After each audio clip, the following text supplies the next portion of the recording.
Good morning, everyone. Welcome to the special business meeting for the District of Squamish for Tuesday, May 19th. As always, we are meeting today on the traditional territory of the Squamish Nation. Just going to read out my electronic meeting instructions for everyone. Council members attending the meeting electronically are required to advise the chair of the meeting of the following circumstances. When the council member disconnects and or reconnects, which means you're entering or exiting the meeting so that this can be recorded in the minutes of the meeting. If you lose your video connection so we can't see you leave, if you could just alert the chair. Council members are to identify themselves when they advise the chair that they wish to be placed on the speakers list. So if you're visually, you can just raise your hand. If you're just connecting with audio, just simply say chair and I will add you to the list. With respect to a vote, council members are only required to state a nay vote, so no statement is required if the member is in favor. Council members shall put the telephone or computer on mute unless they wish to speak, and that goes for everybody who is actually on the line today. Council members shall be involved in and participate in the meeting. Council members shall text the corporate officer if they are having technical difficulties with their phone or computer. For instance, if they need to reconnect to the meeting. And the meeting shall be recessed for up to 10 minutes if a technical difficulty occurs on the district side, which results in the council member being unable to be connected to the meeting. So with that, council, and for anyone tuning in, is we do have an amended order of the agenda that I would like to put before council, and also ask for your flexibility as we're having some challenges connecting all of the staff who are presenting today. So the first change I want to make is that item 7A1, Development Permit 513, was first on our agenda. Unfortunately, communication was sent to residents in the area saying they had till noon today to submit public comments. And so I'd like to move that to 1 p.m. Just to give everyone an opportunity that wanted to submit comments, be as transparent as possible. I would also like to move the wood fiber items from Committee of the Whole to be dealt with just prior to item 9B4, which is the motion to endorse the technical review tracking table submission to the EAO, so that we deal with them all together and we don't end up with redundant motions at the end of our agenda. And finally, we may have to delay the Recycle BC MOU for somewhere in the agenda unless we can get all of our staff related to that one online shortly. So with your forbearance and flexibility, motion to approve the agenda with those changes. Moved by Councillor French, second by Councillor Stoner. All those in favor? Any opposed? Motion carries. Any notice of motion? Seeing none, we don't have any delegations or proclamations today, and we are still not allowing public attendance at our meetings at this time. That is under consideration as we reopen our operations, but that is not in place for today. As I said, we're moving 7A1 to 1 p.m., so we'll skip over that.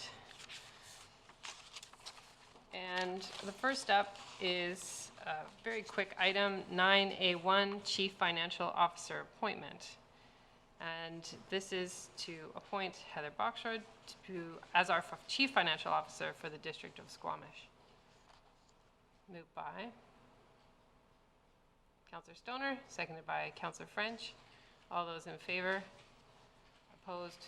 Motion carries.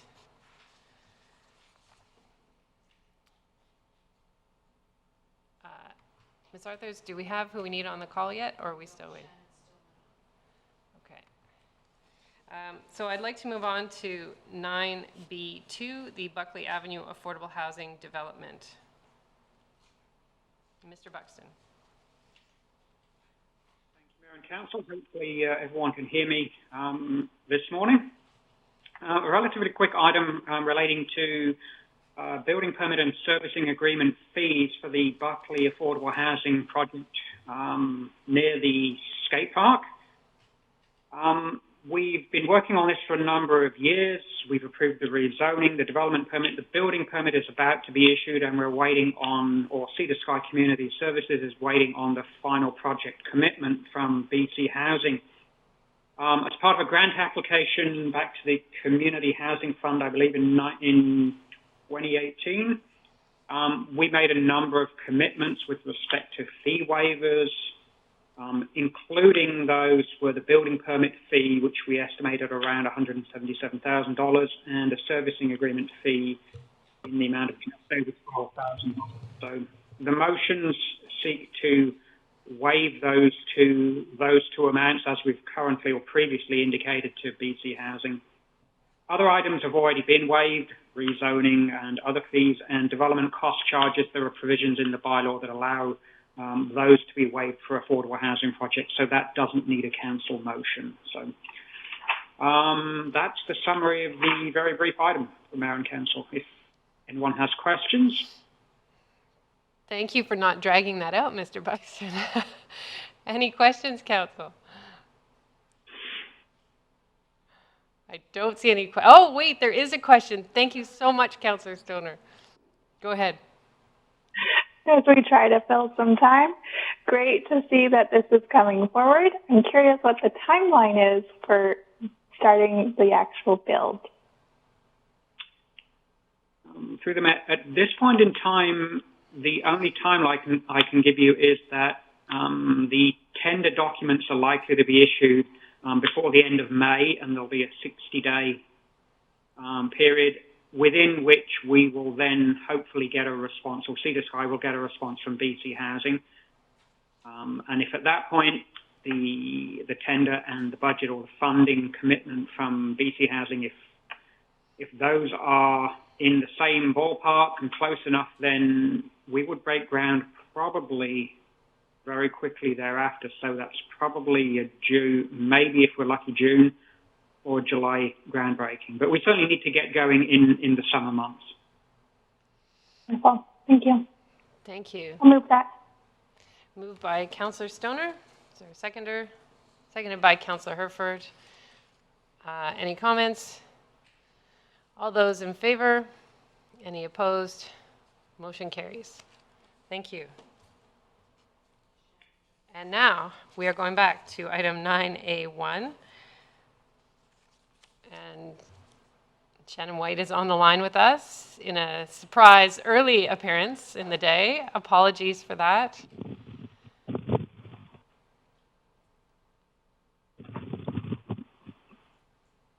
We just wanted to keep you on your toes, Miss White, before you went on maternity. Good. We're ready.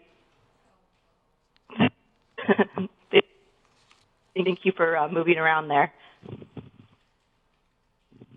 Shannon, we're having trouble with your audio, so you may wish to turn your video feed off. Thank you. I always appreciate it.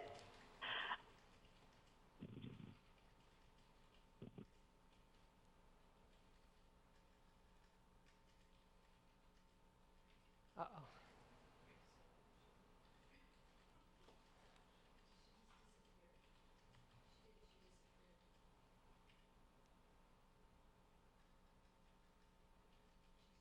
She disappeared. Uh-oh.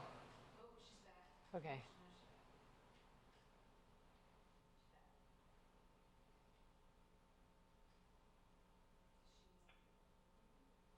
All right. Apologies. Can you hear me all right? Yeah, that's much better. Thank you. Yes, apologies. We have the working from home situation. So, thanks. So, today I'm presenting, sorry, you ready for me to start? We are. Go ahead. Okay, thank you. So today I'm here with Chris Wickham, the Director of Engineering, and we're presenting a Recycle BC Memorandum of Understanding between the District of Squamish and Squamish Nation regarding a Recycle BC agreement. So slide 2, please. So the objective of the presentation is really to obtain endorsement from the District of Squamish to move forward in signing the MOU between the District and Squamish Nation governments. And the purpose is for the district to sign an amended curbside statement of works with Recycle BC on behalf of both governments' curbside recycling routes. And I just want to be very clear that here I'm speaking about recycling only. It does not include garbage or organics collection. So a bit of background on slide 3 is that in 2018, the District of Squamish joined Recycle BC, which is a provincial stewardship program for the collection of packaging and printing printed paper, and that is handled through our curbside collection program. The current contract we're under with Recycle BC is until January 2023. And additionally, at the same, actually just slightly before District of Squamish signed, the Squamish Nation joined Recycle BC and signed a separate agreement directly with Recycle BC to provide exactly the same services to their residents. On slide 4, please. So Recycle BC has reached out to the District of Squamish and Squamish Nation and met with us a few times about it, is that they are concerned that the same trucks are servicing Squamish Nation and district households along the same routes, and the material that's collected is commingled. And Recycle BC has told the District of Squamish and Squamish Nation that either we have to ensure only material from the District of Squamish households are collected on routes, separate from the materials collected from Squamish Nation households, or option 2 is to formally combine the two service areas under one service agreement with Recycle BC that is between the District of Squamish and and the Recycle BC. So if you move on to slide 4, please. So the district staff and Squamish Nation staff did meet to discuss the two options. And option 2, so coming together under one formal statement of works with Recycle BC, was determined to be the best option for both governments. The reason for this is that as Squamish Nation households are spread out through the community, separating the routes would not only cause increased greenhouse gas emissions, so extra trucks are on the ground instead of sharing one route, but it also would cause higher cost to Squamish Nation because there'd be decreased efficiencies in the routing of the trucks. So they face increase in their curbside collection contract with their service provider. So staff together drafted an MOU, which is attached as part of the package Council has in front of them, outlining terms and expectations of both parties as well as financial management, because there is money that is received by both governments for the services that we provide from Recycle BC. And we also face penalties due to contamination rates. So those items had to be kind of drafted out in an MOU. Squamish Nation has agreed to the terms in the MOU, and they're ready to move forward with combining under one statement of works with the District of Squamish. So slide 6, please. So the staff recommendation is that the District of Squamish endorse the Recycle BC MOU attached to the report to Council, and that the Mayor and Corporate Officer be authorized to sign the MOU, and that the Mayor and Corporate Officer be authorized to sign the amended Statement of Works. So once this is passed by Council and we tell Recycle BC whether we're going to move forward or not with this, they'll amend our current Statement of Works to include Squamish Nation household numbers and routes under that one Statement of Works. Slide 7 is just, does anyone have any questions? Council, any questions?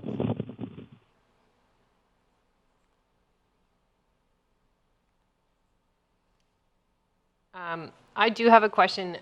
It says that that the District of Squamish employees, contractors, or agents can enter the reserve to conduct educational and outreach programs. So does this mean we can expand our partnership with Squamish Can and the Recycled Champion program into the reserves as well? Yes, that's exactly why that's in there, is just to help because there's the contamination rate the District of Squamish is responsible for. we've spoke with Squamish Nation staff about how can we ensure that communication is also spread throughout their households. So that is one of them. Great, thank you. I should add that we would be working with the Squamish Nation staff and entering Squamish Nation Reserve land with their staff as well. Thank you. Any other questions? Yes, Councillor French.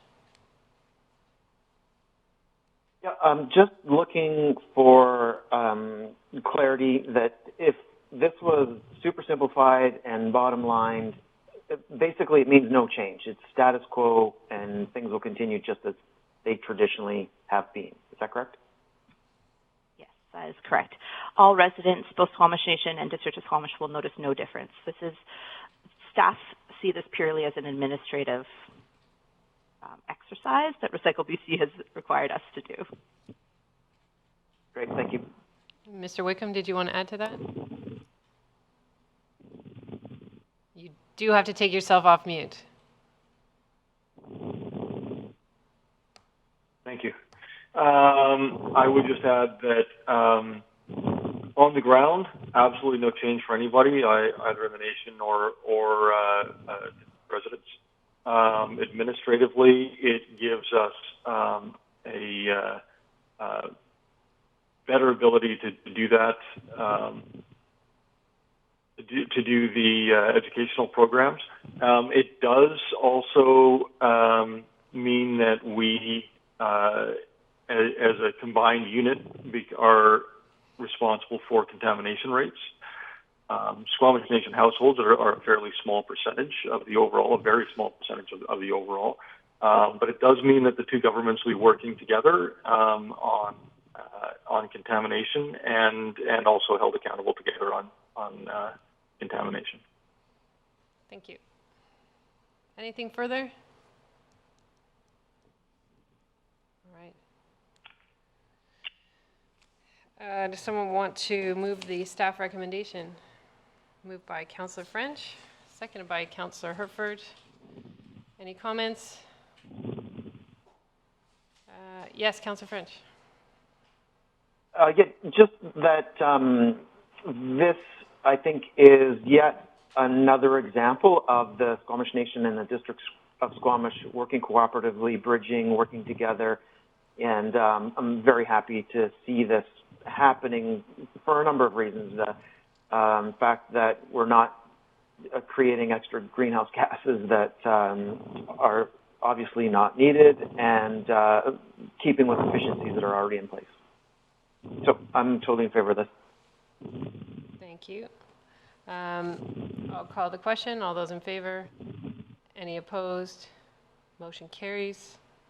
And Ms. White, do you want to say who is coming to replace you while you're away? Yes, just the one. Sorry, go ahead. Go ahead. Yeah, I just wanted to say there was a final slide, but which you received in your package, that said thank you to everyone. I am going on maternity leave this Friday, so I will be seeing you hopefully in person in September 2021. So my replacement is Nicole Steglich. She's coming from the City of Vancouver and has over 13 years in solid waste experience with their landfill and solid waste programs there. So we're very excited to welcome her on board, and I'm sure she'll be meeting all of you soon enough. Thank you, Ms. White. So thank you. All the best to you and your family. Thank you. Take care. Bye. Okay. Next up, and we're back on track, no more changes to the agenda, is the Squamish Child Care Action Plan final endorsement. And I think Ms. McJanin and Ms. Gillespie are on the line with us today. Good morning, Council. Can you hear me okay? We can? Great. Thanks so much. That's a great segue by Ms. White on the topic of families and childcare. And Terrell Gillespie, our contract planner and my co-pilot in this work, I think is trying to get on the line. However, with the agenda adjustment, she might be a little late to join, if at all. So in any event, together we are bringing forward the Child Care Action Plan for final formal endorsement today. This follows the initial preview that Council got in March of this year. And this is a project that was 100% grant funded by the province of BC's Community Child Care Planning Program that's administered by UBCM. And I do have some slides, so I'm just wanting to confirm that those are visible for Council right now. Ms. Arthurs is just putting them on the screen for us. Great. I just don't want to get ahead. We just have a few summary slides for Council and community today.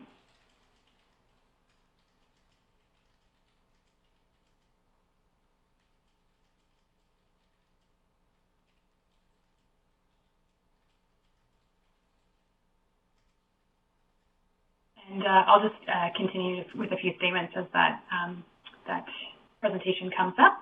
So, as noted, all project activities were completed within the $25,000 budget that we received from the province.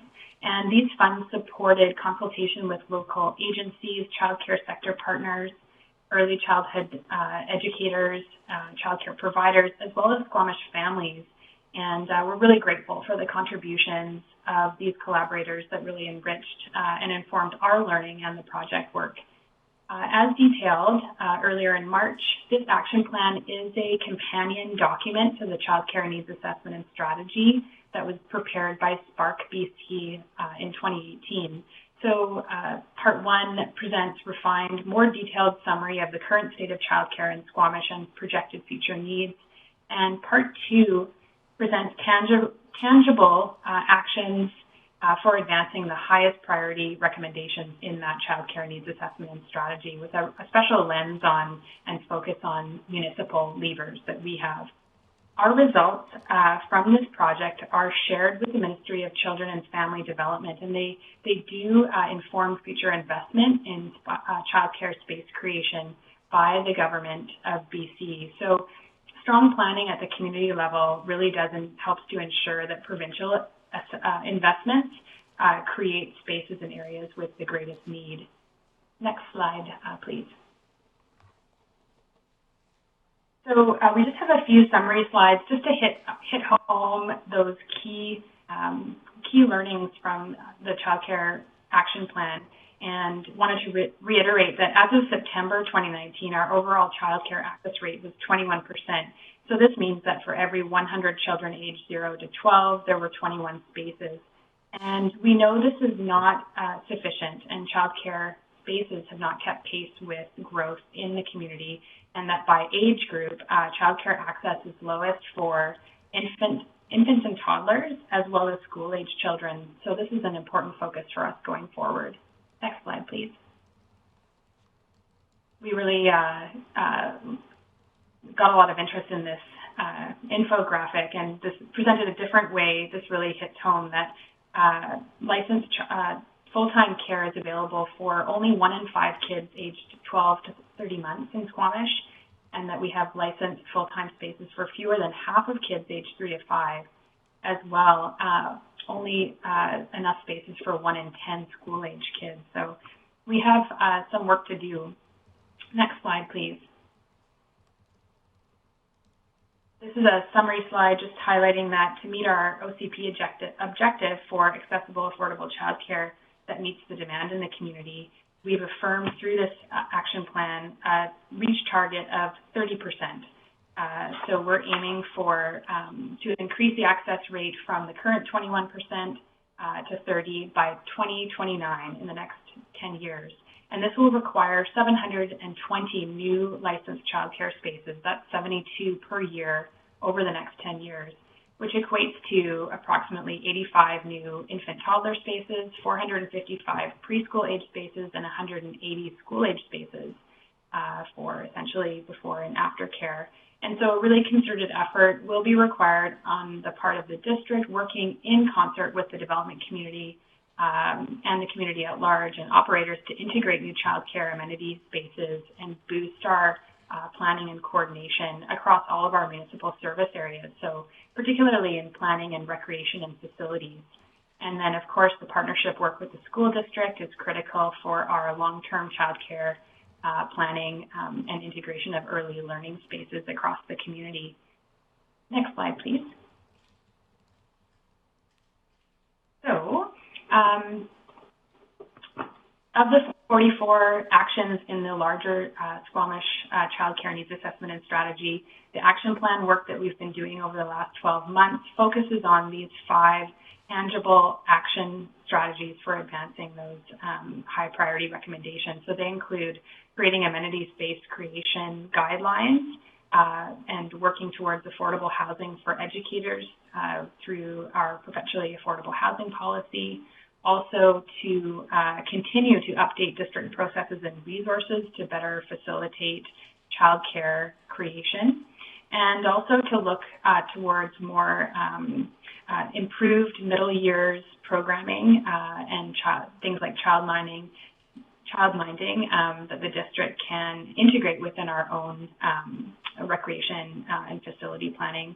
And then, of course, to continue to build the partnership with School District 48.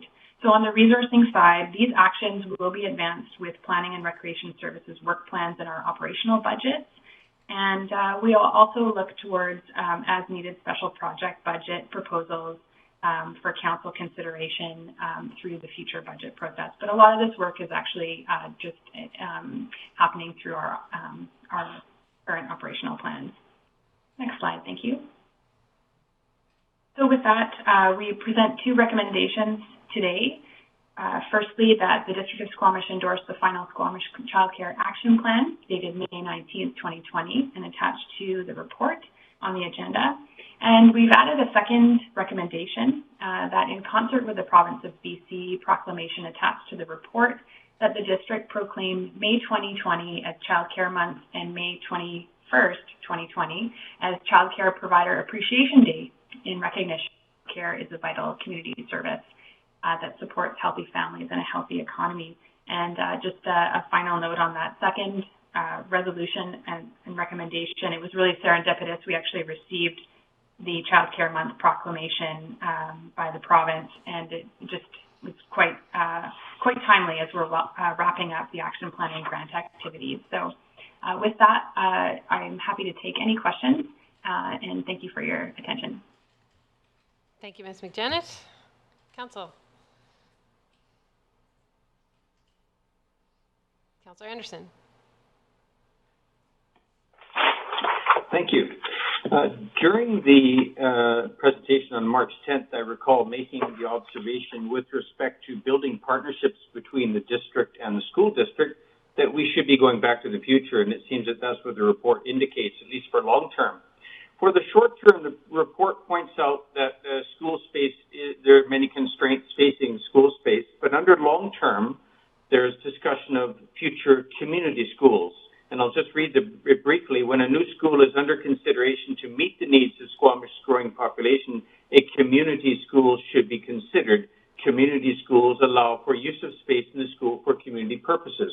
My question is, regarding this phrasing and term community schools, whether it is defined in provincial government policy, and whether this is a designation that we should be applying for, and that is would be a consideration in our ongoing dialogue and MOUs and so forth with the school district. So my questions regarding that term community schools and its policy context. Thank you, Councillor, and to the Mayor and through to Council. That's a fantastic question.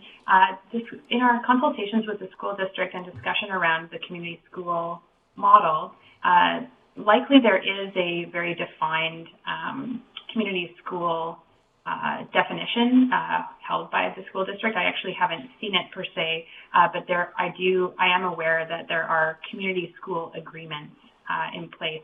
And within School District 48, there are examples of community schools already, not within the Squamish area, but in Whistler, for example, Myrtle Phillip Elementary is a community school, and the district, the school district in conversation is very open to discussion around future community school designations and basically building that into new schools. But also potentially maybe I'm not sure if there's an example where they've kind of retroactively worked towards a community school, but there's definitely an openness to consider this. Thank you. Other questions? Councillor Pettengill. Thank you. Really appreciate the report and support what I read in it. There's a few additional things, though, that I thought of when I went through the report. And going back to our recent discussion around, sorry, brain's a bit fuzzy right now, but we were talking about our land use. And so it made me wonder, are we, in our zoning bylaw rewrite, are we thinking about childcare uses being permitted in a lot more zones? And so when I think about constrained supply for spaces, you know, where you live, where you work, and then where the childcare is, maybe in completely different areas of town. And if we can find a way, you know, in light industrial areas and so on, to allow for those sorts of uses, are those sorts of discussions we're having right now?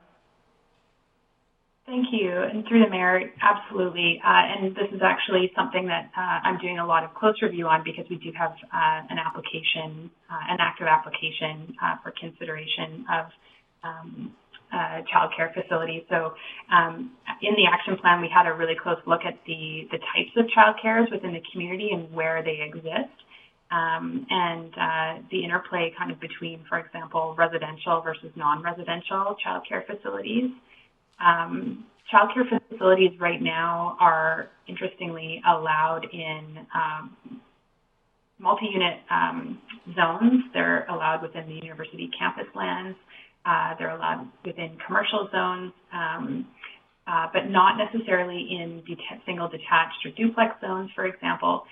We know that the more, to be able to increase the access rate, it's going to be super important to integrate childcare throughout the community, not necessarily just in, you know, in certain areas. And this will also help with travel plans, travel patterns, and support more sustainable modes of travel as well. So there's a implication for helping to shift modes where we increase more childcare within walkable neighborhoods. So to that point, we are looking closely at where and how we will integrate childcare within the zones, and the council will see some of this this review coming forward very soon. Thank you. And one other question I had, if I might, I did see some reference to the gender imbalance in childcare and so on right now. In terms of our actions, is that something that we're seeing mostly as our rec department will be taking steps to address that? Maybe, you know, for men can bring their kids at a lower rate or something if it's during the day, or do we have any sort of more immediate plans to tackle that? Through the mayor, the gender gap, I think, is being is in relation to the labor force participation. So I just wanted to ask for clarity. Is that what you're referring to, Councillor Pettengill? Well, in a way, but I guess in my mind, if both in a sort of a heterosexual couple, if both the male and female partner have an opportunity to work, there's a decision about sometimes who will go to work, who will do childcare if alternative childcare isn't available. And so are we planning to take any steps to make it easier for people to decide, well, maybe the male partner should be doing some more of the childcare responsibilities?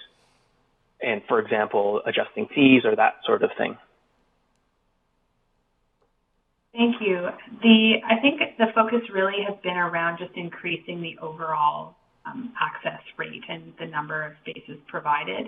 I think the Child Care Action Plan and the work that and the engagement that Terrell Gillespie has done within the community has really revealed some of the gaps that exist in terms of the impact of limited or lower access rates within the community, and the impact that has in particular on women who traditionally, you know, spend more time through their maternity and the return back to work is often hampered by limited access to childcare. So I'm not sure if I'm answering your question per se, but really the focus for us is really around overall increase in the number of spaces.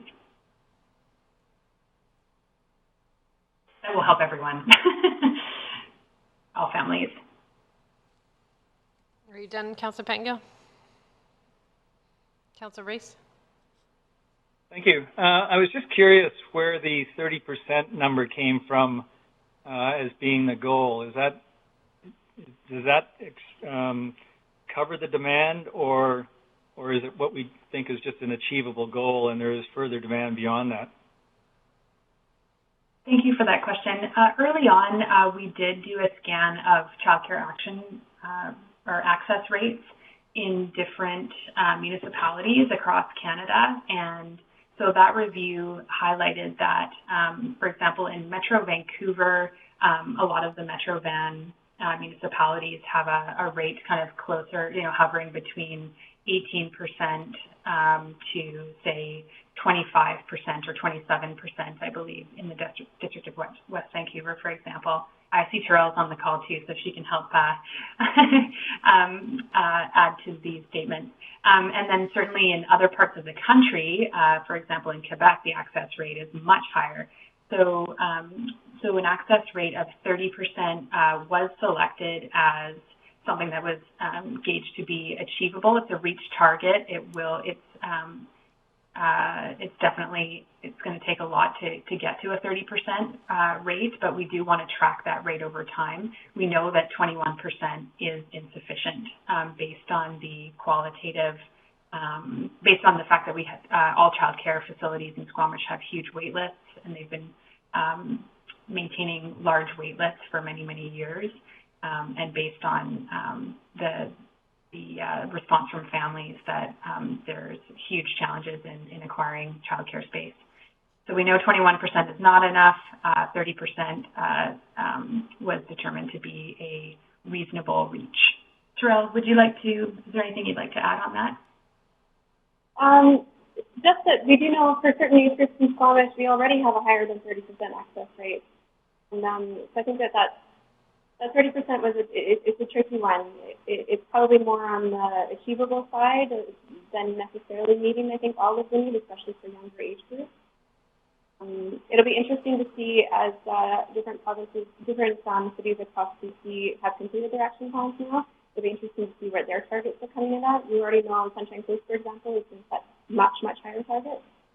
So I think that is something to keep an eye on over time, and it may need to change in. Thank you, Chair. Other questions?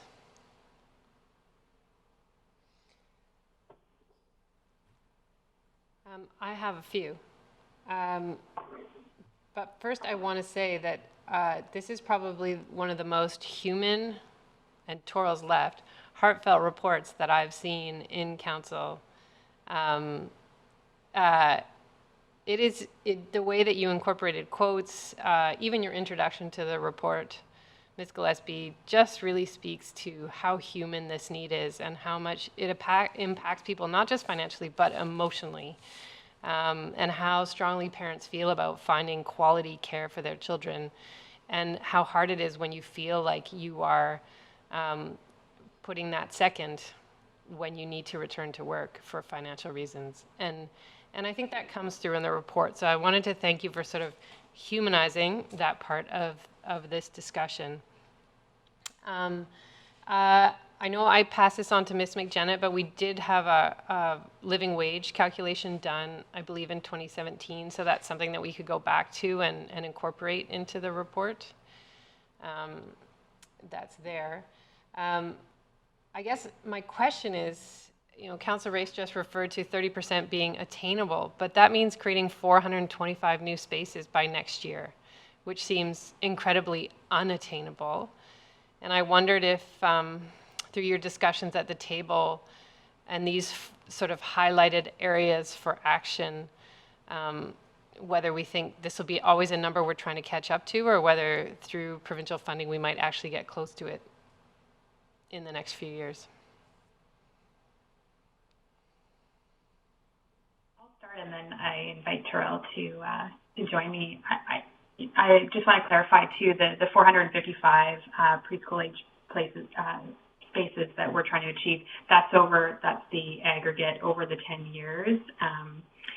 However, I think we are going to be chasing this number if our population growth rate continues to be strong, and because of the demographics of the community and the median age of our community, I think we will continue to see a really strong continued growth rate, even if our overall growth rate is easing a little bit. I think the child population, especially for 0 to 5-year-olds, will continue to climb. And I think also Terrell and I have had a lot of discussion about how kind of fragile essentially the child care system is. And I think certainly during this COVID response period, we've seen,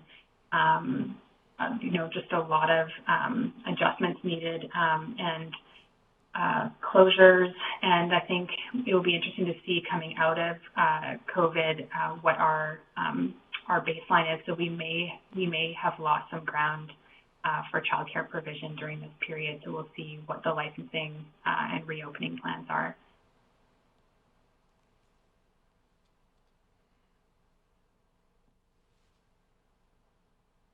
I could just add, I think it's going to take investment from senior levels of government and partnerships between all of the various agencies involved to even get close to those numbers in the short term. I hope that over the long term, all of those parties will start to work together more closely and we'll start to see that investment, whether society grows and changes. But yeah, in the next couple of years, it's going to continue to be tough in my town. In the report, you call out the importance of using or providing space for not-for-profit daycare providers. And why is that?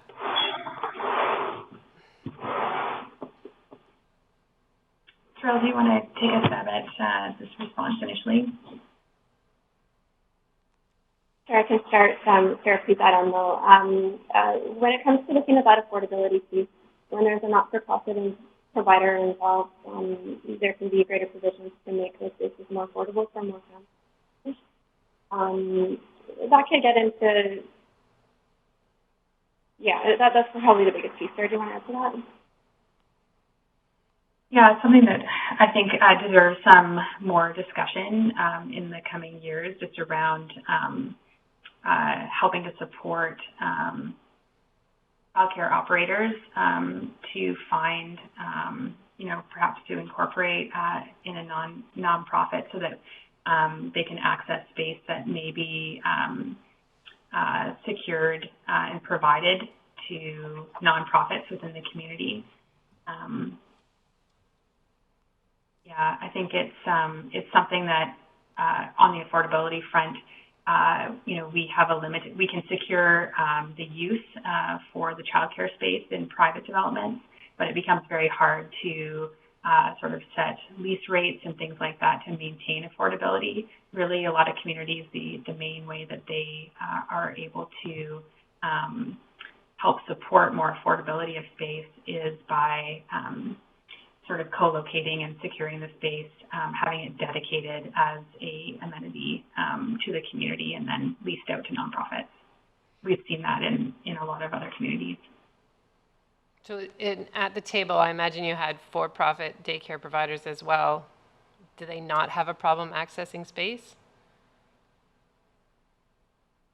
No, absolutely. For-profit daycares definitely do have expressed challenges in trying to find affordable space as well.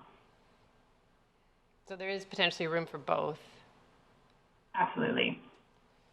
And then finally, there was a comment in here about an ideal situation to work toward would be for the childcare space to be publicly owned and available for reduced rent to a nonprofit care provider. And that sort of piqued my interest because in our real estate and facilities master plan, we talk about getting away from leasing and not being sort of a landlord. And so I wonder how, when you say publicly owned, does that mean we have to own the space and become the landlord? Or can we protect that sort of publicly owned space through covenants and allow that to be managed by the building operator versus the district?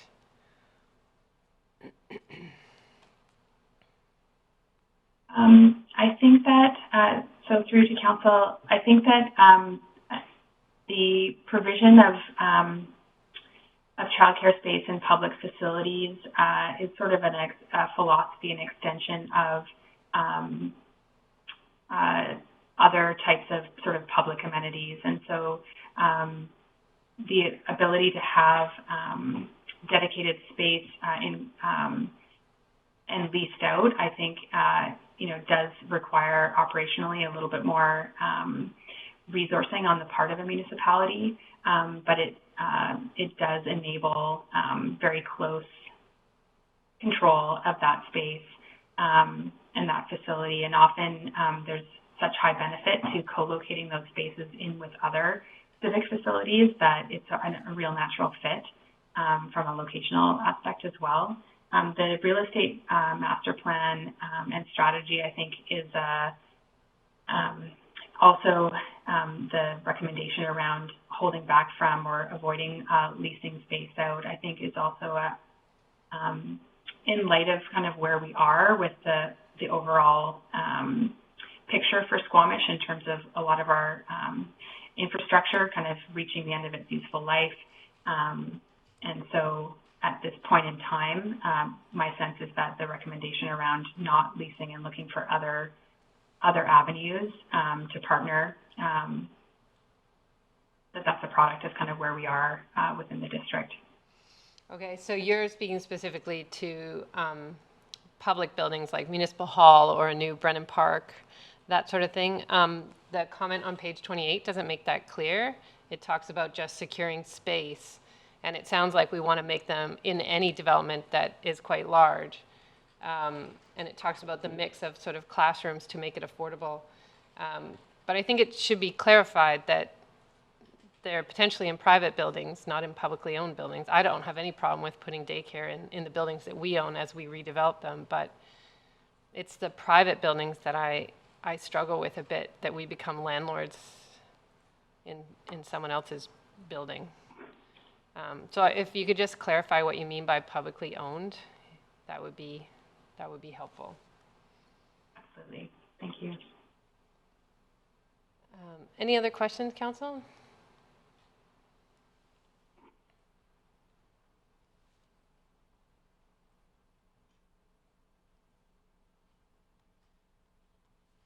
Yes, Councillor French. I'll move the recommendation if you're ready for that.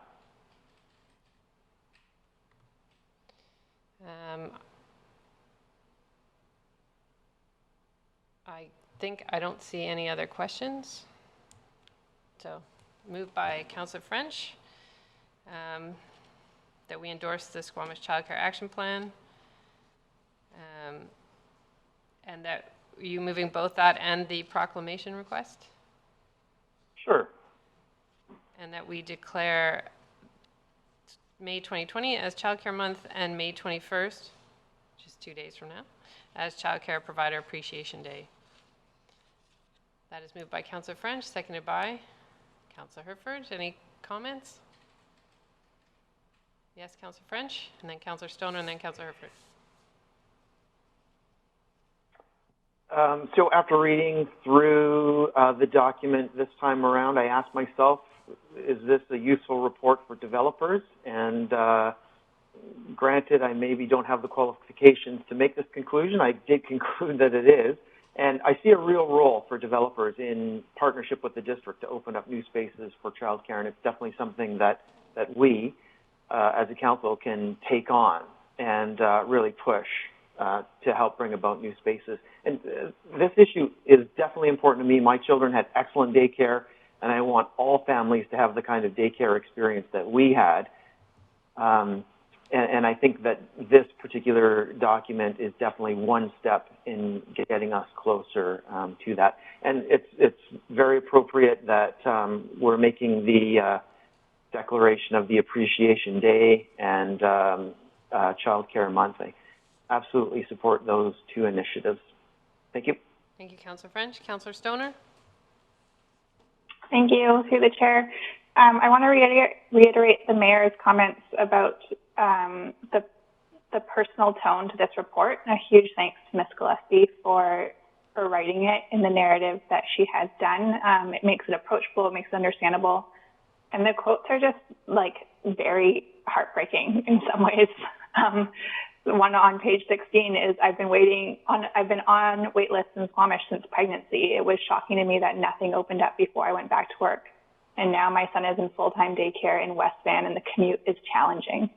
I personally know folks who are commuting with their kids to West Van or North Vancouver, and I can only imagine how difficult that would be to spend 2 hours in your car with your kids in addition to doing a full work day, and how that just impacts the fabric of our community and the families that make up our community. And so there's no doubt that this really puts it into stark contrast just how challenging of a topic this is, not just in our community, but I know many other communities across the province, across the nation are dealing with it.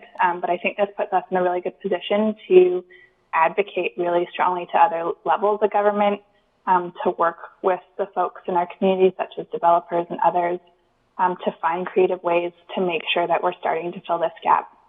When we last spoke about this, I did also highlight, and you have clarified in the report, and I thank you for that, that this also doesn't include options for childcare for kids under the age of 1. So that is not an option either. And it is something that I think we should start to look at. This is assuming that all parents want to take a full year of maternity leave, if not longer, and that's not always the case. And so it's something that we continue to have to work towards. But thank you for the work on this. It's really critical. Thanks, Mara. I can see Mara there. She's the cover model for the Child Care Action Plan. Thank you. Councillor Herford. Thank you. I'll keep my comments brief, but this report really highlighted the need, and it was striking. And as I looked at our the goals set out, it really started to make my head spin as far as just the numbers. And I think it's going to take a lot of creativity from everyone involved, sort of looking for and creating those opportunities to add those spaces whenever they arise. And so thank you so much for the work on this, and I look forward to going forward and implementing. So thank you very much. Thank you, Councillor Herford. Councillor Pettengill. Yes, thank you very much again for this report. It is, you talk to a lot of people, and this is such a critical issue right now. I'm very fortunate to be part of a growing company, and our 2 founders, there's a brand new baby. Another founder has 3 very young kids, and we're having a discussion as we grow. We see childcare, I think, as a critical aspect to our ability to grow in childcare that's close to where we are working, and can people have their kids at work, and is there something workable? So I think where we enable childcare spaces to be and those functions to happen is really important. So I'm glad to see us moving forward on this, and thank you very much. Thank you, Councillor Pettengill. Any other comments? I will just say that I been following this report since the beginning and attended the open houses, and just wanted to thank all the parents and students, EC students and teachers who attended the open house, who attended our discussions with the MLA and the MP, because this is very much a senior government funding requirement. The funding doesn't happen at the local level. We can create space, we can advocate, we can find creative solutions, make things easier, cut red tape. But so much of this will depend on the provincial and federal governments deciding that returning women to the workforce is in the best interests of our communities and our economy, and that providing high quality daycare is in the best interests of our young people and giving them the best start possible. There's so many dedicated childcare providers in our community.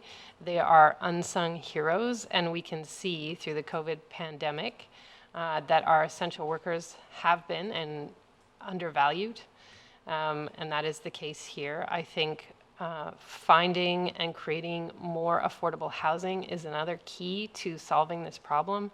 Many childcare providers have said that we have the children, we often have the space, we cannot find the people to work here, and our cost of living makes a huge difference in that regard in Squamish. So finding those rent geared to income opportunities and setting aside ECE homes, as we did in the Anthem properties, rezoning near Brennan Park, those things will be very important to completing this picture. I think, Ms. McJanet, that in some way, shape, or form, you need to keep this front and center. Often, women's issues, I'll put that in quotes, get sidelined and don't get the attention they need or fall off the radar once reports are finished. And this one is too important for us to forget. We need to create 213 spots this year and next year just to try and get close to that 30% number. That's an incredible number. And we have to make sure that we don't upset the balance, as it says in the report, around age distribution, so that we don't risk the home licensed daycare providers and their mix of children. So this is going to take ongoing collaboration with our community, and it would be great to find a way to do that, not only through our annual reporting, and I know our annual report is coming up, but also in budget. And I know this collaboration was funded by the province. I'm hoping that there's ongoing opportunities to secure provincial funding for that. But we also have to look at ways through our budget that this stays on the radar of council and future councils. So I will leave that part with you to figure out how we might do that. But this is an excellent report, and now it needs action. And I thank you, Ms. Gillespie, for highlighting the areas where we need to act first. And those are actionable and attainable. So thank you for producing sort of a report that we can actually do something about in the short term. So thank you very much. With that, I'll call the question. All those in favor? Any opposed? Motion carries unanimously. Thank you. Okay, so Council, next up on our agenda is 9B4. This is the wood fiber EAO certificate time extension. There are a few items from our committee of the whole under item 13 that I want to bring forward first, and then we'll deal with the recommendation in the agenda under item 9. So the first is that the council approve the comments back to the working group with the addition of a statement about the lateness of the submission. I'll move that. Seconded by Councillor Stoner. All those in favor? Opposed? Motion carries.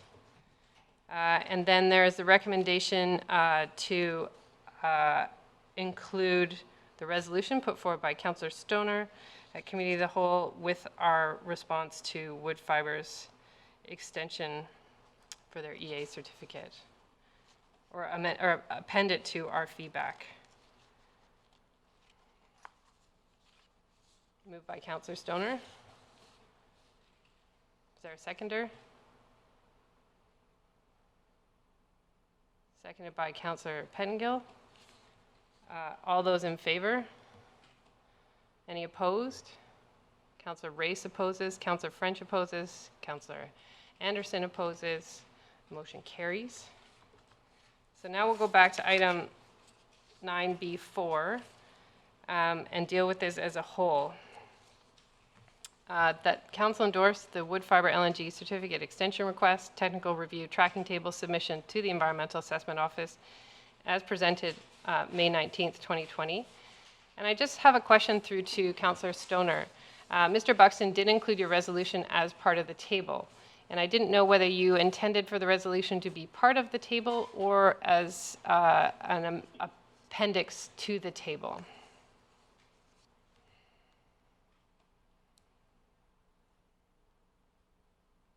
My intention was for it to be an appendix to the table. So not in the table itself, but rather attached to. as a motion from council as attached to. So, Mr. Buxton, are you still on the line?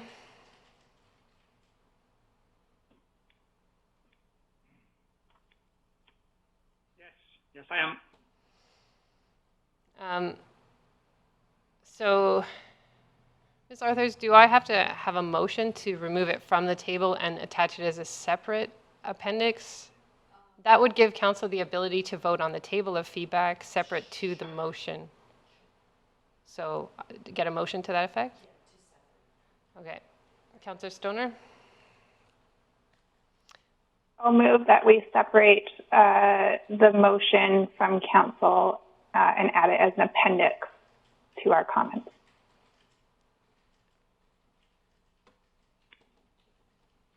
Is there a seconder for that? Councillor Herford seconds. All those in favor? Any opposed? That carries. So, Mr. Buxton, as a note to you, that will be attached to our feedback, not part of the table. Correct. Understood. Okay. So, council, that council endorsed the wood fiber LNG certificate extension request, technical review tracking table submission to the Environmental Assessment Office as presented May 19th, 2020. And so Mr. Buxton did provide us an updated table in our agenda package that has now been amended to put the resolution outside of that table.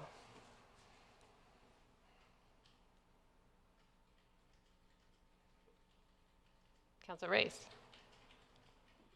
On a point of order or procedure, so what is in front of us? Is there one vote in front of us for both, or are you intending to deal with the table and the appendix separately? One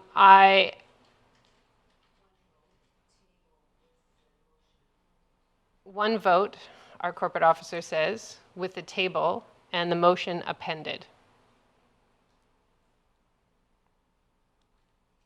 Thank you.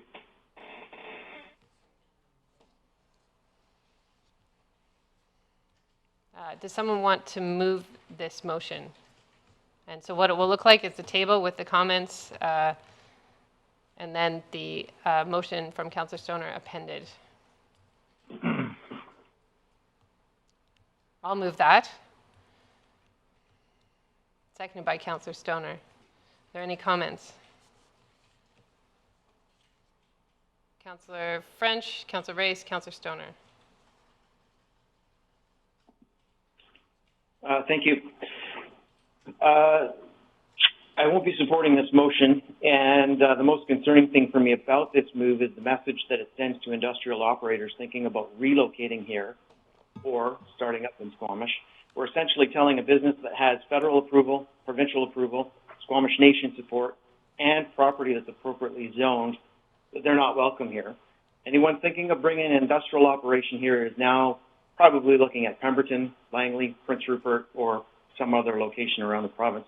And I'll note that Chief Ian Campbell wrote us to discourage us from passing this motion. In his note, he wrote, "In passing this motion, Council may compromise the opportunity for meaningful engagement with the Squamish Nation in building a sustainable economy while protecting Howe Sound through proper management regimes. Any industrial business owner who is thinking of leaving Squamish to relocate to a lower-cost community, I would suspect is now looking at it more seriously than ever. The fate of wood fiber LNG's request for an extension rests with the Environmental Assessment Office. I'm fully prepared to accept the EA ruling in whatever direction it goes." Thank you. Thank you, Councillor French. Councillor Race. Thank you. And so I was actually hoping to vote on these separately because I don't have a problem with the table that was prepared by Mr. Buxton until Councillor Stoner's resolution was added to it. And that's the resolution that I think has prompted what we've all seen over the weekend as a bit of a battle of the emails and the battle of social media. And I think I've worn out my delete button on my computer, actually. But I think there's some misconceptions, at least as I read those emails. Some people seem to think that this is a go or no-go decision. It is not. It is largely, in my view, symbolic. this proposal is regulated by the federal government, the provincial government, and to some extent the Squamish Nation. And our climate emergency declaration does not overrule any of these enactments of senior governments. The province of BC has GHG, Industrial Reporting and Control Act and regulations, which set the limits for emissions. And for an LNG facility, I looked it up on the weekend, it is 0.16 tons of carbon dioxide per ton of LNG. WLNG's rate, I'm told, is 0.059 tons per ton of LNG. That's about 3/8 of that limit. They're already well below the provincial standard. They will have to account for their emissions. That legislation requires it. That was the concern of many of the people who sent us emails over the weekend. And given that it would easily meet the provincial regulation, I do have to wonder about the need for this motion. Further, I think this motion, and it's the appendix I'm talking about, is flawed in the sense that it seeks a reduction of GHG emissions by 45% by 2030. So what it doesn't say is what that's calculated on. Because today, of course, the facility is not operating, so presumably there are no emissions. It wasn't operating in 2007, which is a benchmark date for some of provincial initiatives. And so it leaves us with the question, 45% of what? And so the only thing I can think of is that initially this proposal came to us powered by gas, natural gas. And at that time, the estimated emissions were over 400,000 tons per year. After public feedback, it was rejigged to now be powered by hydro, electricity. And that has reduced, that and some engineering refinements, has reduced the projected emissions down to about 129 or 127,000. So you could argue that, in fact, they've already reduced their GHG emissions quite significantly. That hasn't been free. That has come at a significant extra cost to the proponent, I'm told. But it is the only measurement we have when you apply a fraction like that.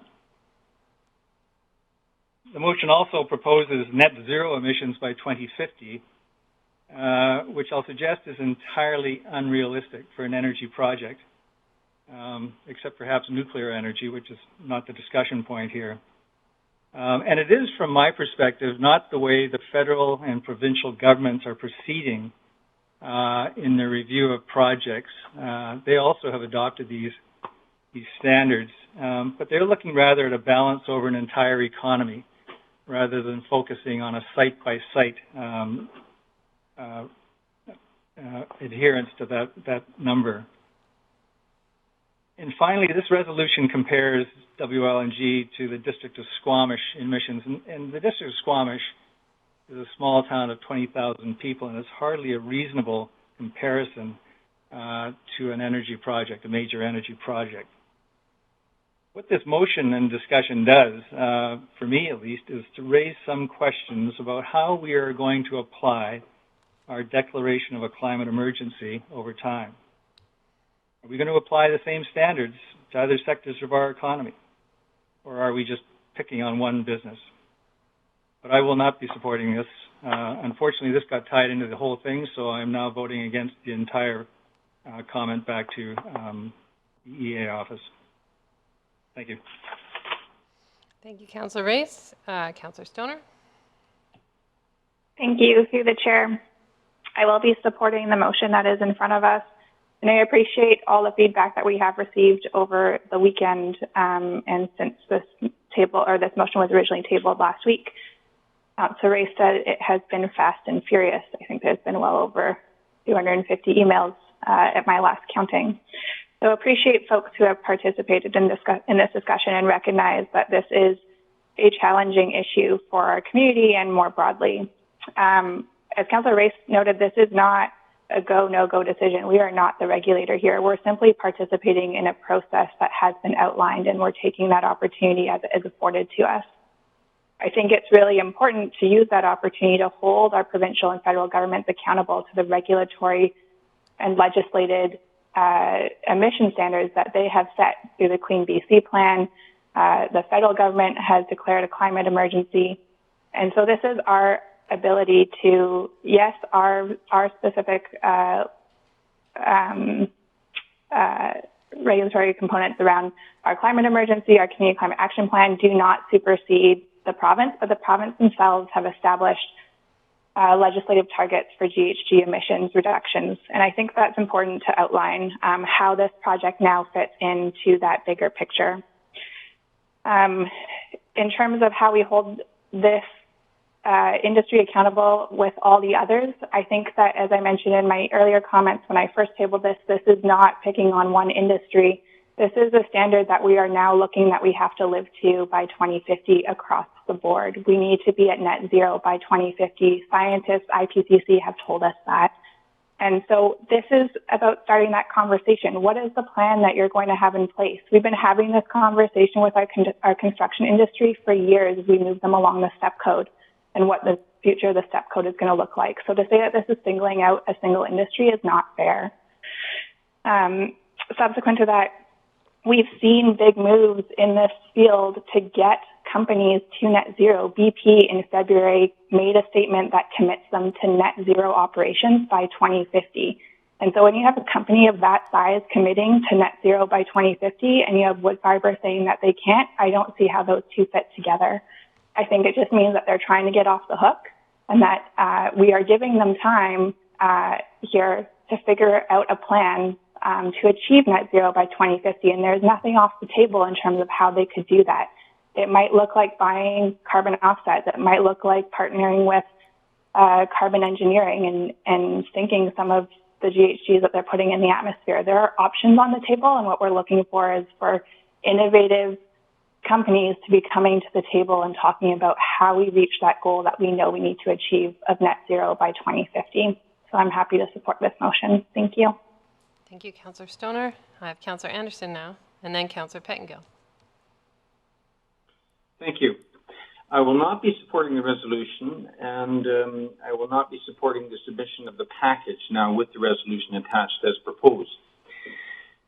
Firstly, I want to observe that there are some misleading interpretations and or references to our community climate action plan, also in Councillor Stoner's original resolution.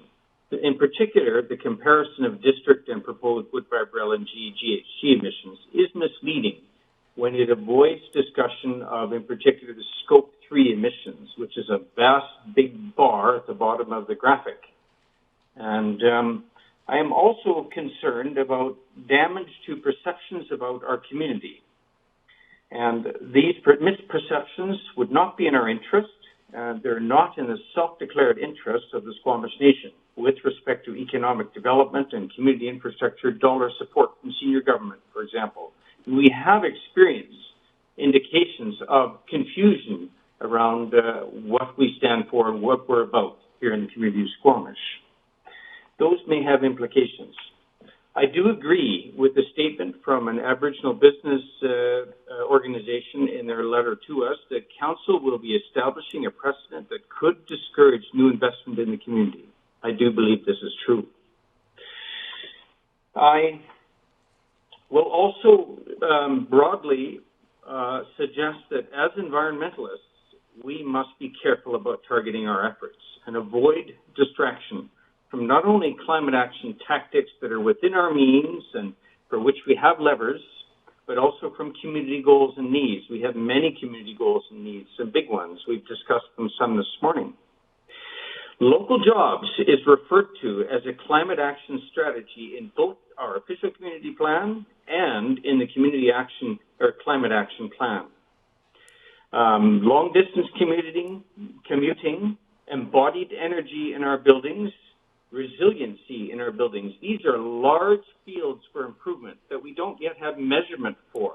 They're not in, they're in part of the Scope 3 emissions that we're not accounting for yet. These are large to-dos. Finally, I feel that there's misperceptions and confusion and an evolving dialogue and lots of lack of knowledge, including on my part, as to whether or not we are going to accept natural gas as a bridging fuel. Well, we have a memorandum of understanding with the University of British Columbia Clean Energy Research Centre. They have a natural gas futures program, and they certainly do not assume that natural gas is not a bridging fuel. It's going to be part of our future for some time yet, and some of the infrastructure that we're putting in place in our natural gas industry in British Columbia will one day be used for other uses, renewable natural gas, and this is well underway as an initiative throughout the province. So I don't think it's simple. I'm not one to believe things are simple, and I do accept that natural gas is a bridging fuel, and I say this as an environmentalist. Thank you. Thank you, Councillor Anderson. Councillor Pettengill, then Councillor Herford. Thank you. I will be supporting this. I want to try and avoid relitigating the whole debate about wood fiber and try and focus on what's in the actual matter before us.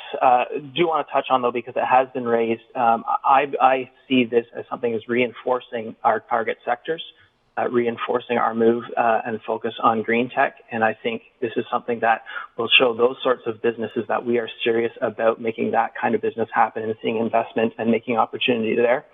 I think, from my perspective, the Climate Action Plan and the IPCC targets talk about the need to get by 45% below our current emissions by 2030 and 100%, so no emissions, net emissions by 2050.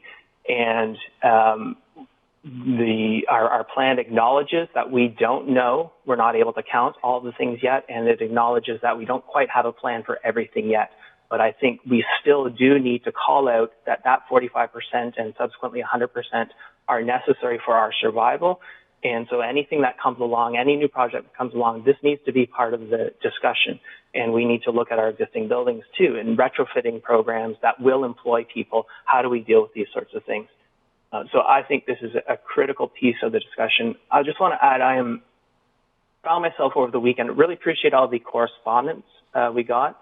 Much of it very heartwarming, but feeling really frustrated with wood fiber's, I'll say, tardiness in getting this to us. When you look at what they've effectively said in their application is that, over the last 4 years, we've had all kinds of events that were unforeseen to us. And so now, 2 months too late, we want to have an extension and we want to, have this considered during the COVID crisis.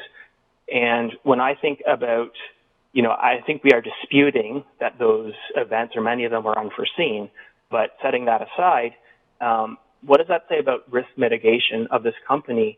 Because when this has happened over and over, and you've seen these delays as a part of prudent risk management, don't you start having the conversations about an extension and start moving those processes forward so that people can have some of the difficult discussions, have the dialogue that needs to happen between different levels of government, different nations, and so on. And that hasn't happened. And I think that's one of the things we called out in our comments about wood fiber is the lack of adequate engagement on this project and lack of information. And this is my personal opinion, but I feel this is something that these companies tend to do on purpose because it's the way to get their projects forward. And I'm not comfortable. So I'm very happy with our comments. And I think the EAO and wood fiber needs to really take heed to what's been said in our comments. And I think we need to deal with the IPCC targets that have been set before us. And that's something we're all going to have to deal with. Thank you. Thank you, Councillor Pettengill. Councillor Herford.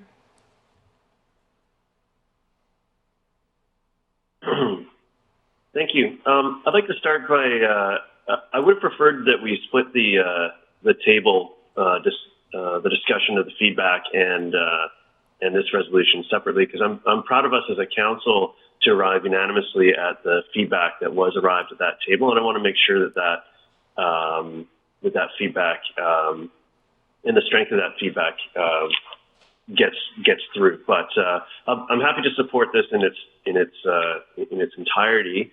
I think that a lot of discussion around this, obviously over the weekend with others have spoken to the vast number of emails, and there's a lot of passion on both sides of this discussion, and it's as other councillors have said as well, it's not a go no go decision that we're making here. It's us providing feedback to the process, and I've heard local government described as asking the province for things or the power to do things. So here we are asking the province to respect their own policies and to take a look at ones that further reinforcing the policies that we've put forward. Without making this ask, we are leaving the responsibility of hitting those targets to the private citizens and the taxpayers. So it's not responsible to ask that only of the taxpayers and not of our corporate entities, regardless of what they're doing. So I'm happy to support this. This is an equity thing. This is what we all need to be moving in this direction. And if some of the discussion was about reducing, offsetting some coal burning that's happening on the other end of this equation in China, I haven't seen enough numbers to get, or reliable enough reporting to be able to even comment on that. It's outside of my scope. What I can look at is what's happening here in our community and what's important to our community, and we need to hit our targets. And this puts those targets so far out of reach. It makes my head spin. So if another level of government would like to hang their hat on having our GHGs go through the roof to help out the greater good somewhere else, they can do that. But I'm not prepared to do that today, and I'll be supporting this motion. Thank you. Thank you. Thank you, Council, for your comments. I do appreciate the work we did to bring the table together and find consensus on our comments. I do still think that this resolution is important to include with our comments. I'm not worried about this impacting our economic prospects. We already have seen firms that want to align their brand with communities that are taking a strong environmental and climate stance, and that will continue. This is an ever-changing landscape, and this is not about go, no go. This is not about saying no to certain companies and not to others. This is about raising the bar. And we are small, but we are part of the solution. And this bar needs to be raised globally. And it starts with leaders like ourselves, setting a high standard, not only for ourselves and our citizens, but for the corporations who decide to come here. And I believe that enlightened companies do see that they're part of the long-term solution. Many of the reports coming out now from the IEA, the IPCC, mention natural gas, but mention it quite closely in relation to carbon capture and utilization, that it can't go unmitigated well into the future, that limiting warming to 1.5 degrees Celsius will require effort on the part of the oil and gas sector to reach net zero, and we are seeing companies, large companies, move in that direction. We are seeing investment decisions being based on oil and gas companies moving in that direction. I think this is the right decision for me and the young people in our community who have asked us to take a stand for the climate. We'll all be dead. They will be living the future, and it's up to us to create a future that is livable and sustainable for them. And I'm willing to do that at this opportunity, working within our jurisdiction and providing feedback to the province so that they can make a decision. This isn't go, no go, as people try to make it into. This is about our opportunity to highlight to the province new information that has come to light since their 2015 approval of this project. Ask them to take that new information into consideration. Ask them to consider the climate emergency that we are in and future generations, and set conditions on any extension that raise the bar for our province and for this community. So I'm happy to support the motion as it stands. I will call the question. All those in favor? Any opposed? Councillor Anderson, French, and Race oppose. Motion carries. Thank you. Council, I know we're getting close to lunch, but I would like to just take a 10-minute recess to allow people to stretch their legs, and then we'll come back and deal with the rest of the consent agenda. So we'll come back at 11:45, please. We are back in our special business meeting for Tuesday, May 19th. We are on to item 10. This is our consent agenda. So if there's anything that councillors are in conflict with or that they want to discuss, they should pull it now. I wanted to pull committee of the whole minutes for May 12th. I just have some clarification questions I wanted to ask. Is there anything else? Councillor Pettengill? I wanted to pull letter 10C2. 10C2. The How I Feel About Squamish letter? Yes. Okay. Councillor Anderson? Yes, I wish to also raise a issue of a correction for a committee of the whole May 12th as well. Thank you. Thank you. Anything else council wishes to pull?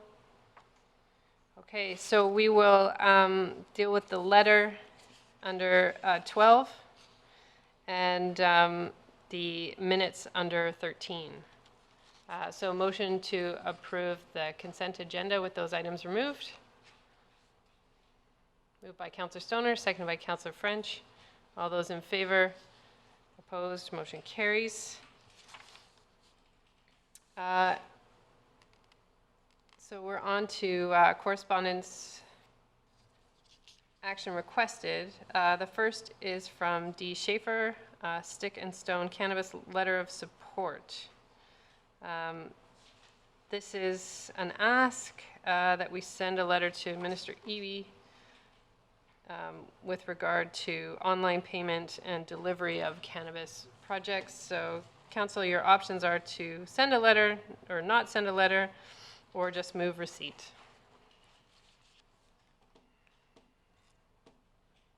Is Councillor Race on the line?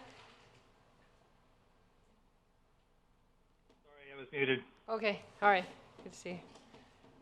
Did you have a comment? Yeah, Councillor Race. Yeah, and my choice, and I will move receipt. And just to clarify, when I say move receipt, I mean that we take no action on it, and I'll speak to that if it's seconded. Seconded by Councillor French. Go ahead, Councillor Race. It's just, it struck me, this is a business in Fernie, and it just struck me as an issue that we, as a municipal government, really don't have any position weighing in on. And so I didn't think it was correct to take any particular action on it. Any other comments? Councillor Pettengill? I'm a little bit torn on this one, but to be honest, I feel I need more information to proceed with an endorse or not endorse. I have spoken to people that with COVID have found, for pain management and so on, they're having actually some significant difficulty. But it's also not clear to me. It sounds that some medicinal cannabis products are available by mail, over the phone, and so on. And so I'm not sure if this is an issue, a distinction between prescription, recreational, or where this falls. And so I don't know if that's something we want to direct staff to provide us a bit more information, but I feel a bit ill-equipped to weigh in on this. Okay. I will call the question on receipt. All those in favor? Any opposed? Motion carries. The next is from Jay Guinard about flexible, innovative, and expedited patio permitting. And this is to be referred to staff as part of the district's reopening plan. We've already discussed this last week. And staff have been assigned to action this. Councillor Stoner, you're moving that? Yeah, I'll move it and I'll speak to it when it's moved or seconded. Is there a seconder? Councillor Ray seconds. Go ahead, Councillor. as you noted in your comments, Mayor Elliott, we have previously spoken to this, and I'm happy to refer this to staff. There's a section in there that we did not elaborate on in our previous deliberations, which is around aligning permitting for liquor in public spaces. And so I just would appreciate staff's consideration of that when they do bring back the options there. Thank you. Thank you. All those in favor? Opposed? Motion carries. The third letter is from B. Peters about Squamish Spit, that her correspondence be referred to staff for a response. I'll move that. Seconded by Councillor Herford. Any comments? All those in favor? Opposed? Motion carries. And that H. Kern, her correspondence regarding food resilience in light of the pandemic be referred to Sarah McJanet, planner, for follow-up and a response. Because I know the Food Policy Council has applied for some funding around this very issue. So Ms. McJanet would be best placed to respond. Moved by Councillor Ray, seconded by Councillor Stoner. All those in favor? Opposed? Motion carries.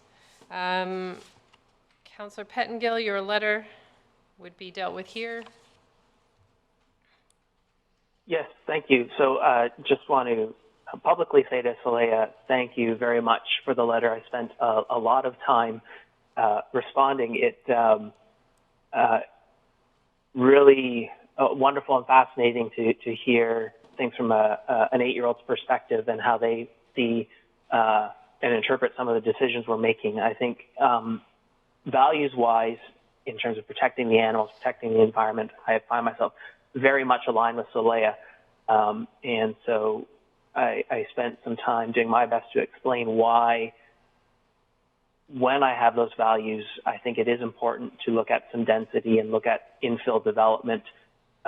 Sometimes it may seem counterintuitive, but I think as we avoid sprawling out, we've talked about this as a council, it helps with affordability, and it helps having our impacts spill out into areas that are important habitat right now. And so, but it was just really good to have that perspective and to spend some time reevaluating and thinking about the decisions we're making. And so I would encourage more kids to take the time and let us know what their thoughts on some of our decisions, because it is something it's really important and really impactful to my decision making. So thank you. So do you want to move receipt then, Councillor Pettengill? Yes, please. Move receipt, seconded by, I'll second that. All those in favor? Opposed? Motion carries. Thank you for bringing that letter. Okay, so we have under approval of minutes recommendations for Committee of the Whole May 12th. This first item is the reason that I pulled the minutes in our employment space demand model. I don't know if council can help me understand some of the comments that came along, but consider zoning that supports a broader mix of commercial activities alongside light industrial use for businesses that need increased flexibility. I wasn't sure whether this was targeted specifically at the business park or which councillor made that comment, but I was confused. Councillor Pettengill? I think it may have been in relation to some things I was talking about. It was not specific to the business park. It was more the general perception that I have that to the degree we are talking about startups in terms of target sectors. So for established businesses, I think they more easily fit into the traditional light industrial, office, retail kind of zoning uses, and they can accommodate that once they're established and they really know the nature of their business and how they can split up their operations. But I think in the startup phase, which I understand is a fairly core element of what we're looking at, especially in light of some of the grants we're applying for, you really need a lot of flexibility. And so I was looking to make sure that we are understanding those needs and coming up with zones that align and support the kind of flexibility that different startup businesses would use. Okay, because the whole pause on the business park zoning was to really look at commercial uses with light industrial areas, and so this one seemed counterintuitive. But you think the comment was in potentially relation to your comments about startups specifically. Councillor Race, I saw your hand. Yeah, and that was my recollection as well. It was Councillor Pettingill's comment, and it, from my perspective, it was sort of just blurring some of the lines for some of these zones that to allow not a hard line necessarily between two different uses, but especially with smaller operations, startups, for example, which have less impact in other zones. These were comments, and we tried to summarize the comments after each of these different planning presentations. I guess it's fair to say that some of these comments, we didn't really vote on the comments, and I was chairing the meeting. Council sort of said, you know, receive the report with the recommendations, or with the comments rather. I think some of them may not have consensus, but they were comments, and I would expect staff would just review those as these move forward. Thank you. So, Councillor Pettingill, since I think this was your topic, could we say consider zoning that supports or considers flexibility required by startup companies? Yeah, I think that gets at the same issue. Did you get that? Consider zoning that supports flexibility for startup companies.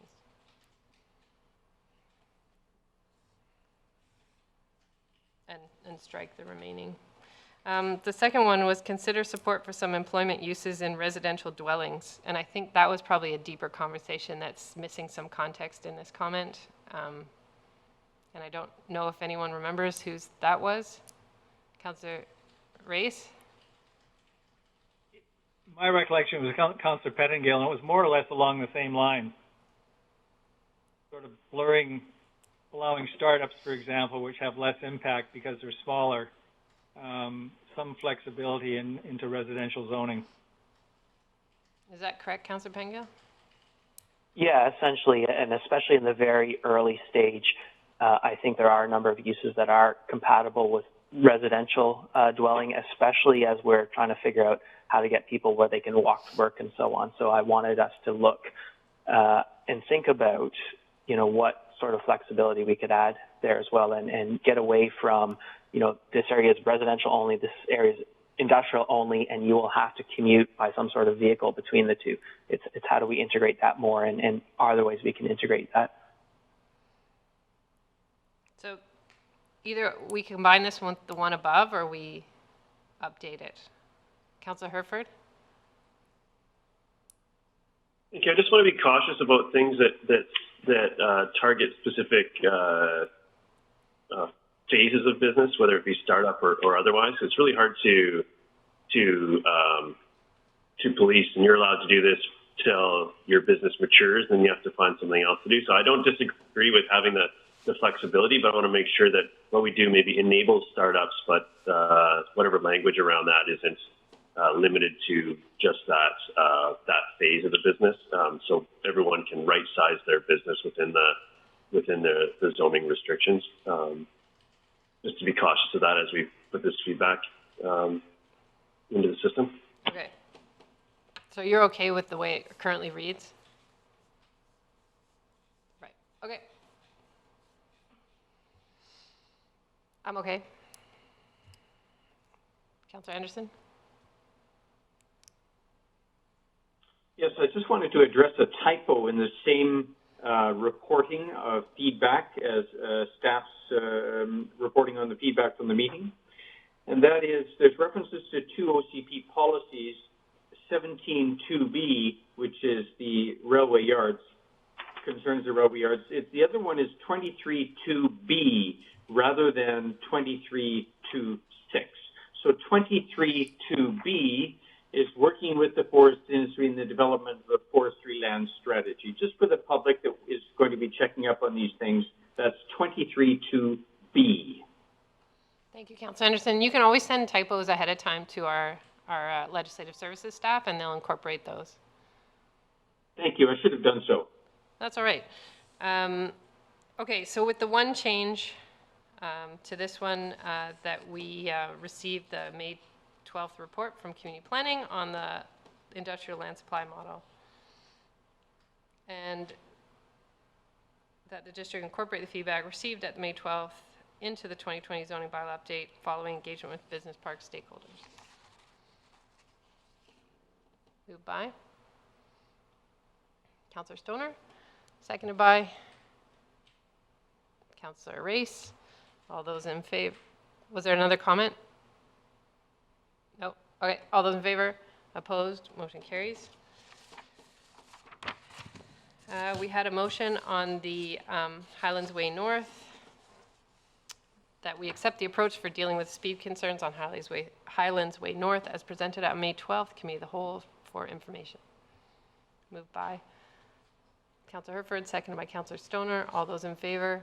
Opposed? Motion carries. And that Council received the May 12th report from Community Planning on the development permit number 490 on the Redbridge South development for information. Moved by Councillor Race, seconded by Councillor Herford. All those in favor? Opposed? Motion carries. Then we had the next bylaw that Council received the May 12th report from Community Planning regarding the 38108 Cleveland rezoning, including feedback as discussed at the May 12th Committee of the Whole. Moved by Councillor French, seconded by Councillor Stoner. Any comments?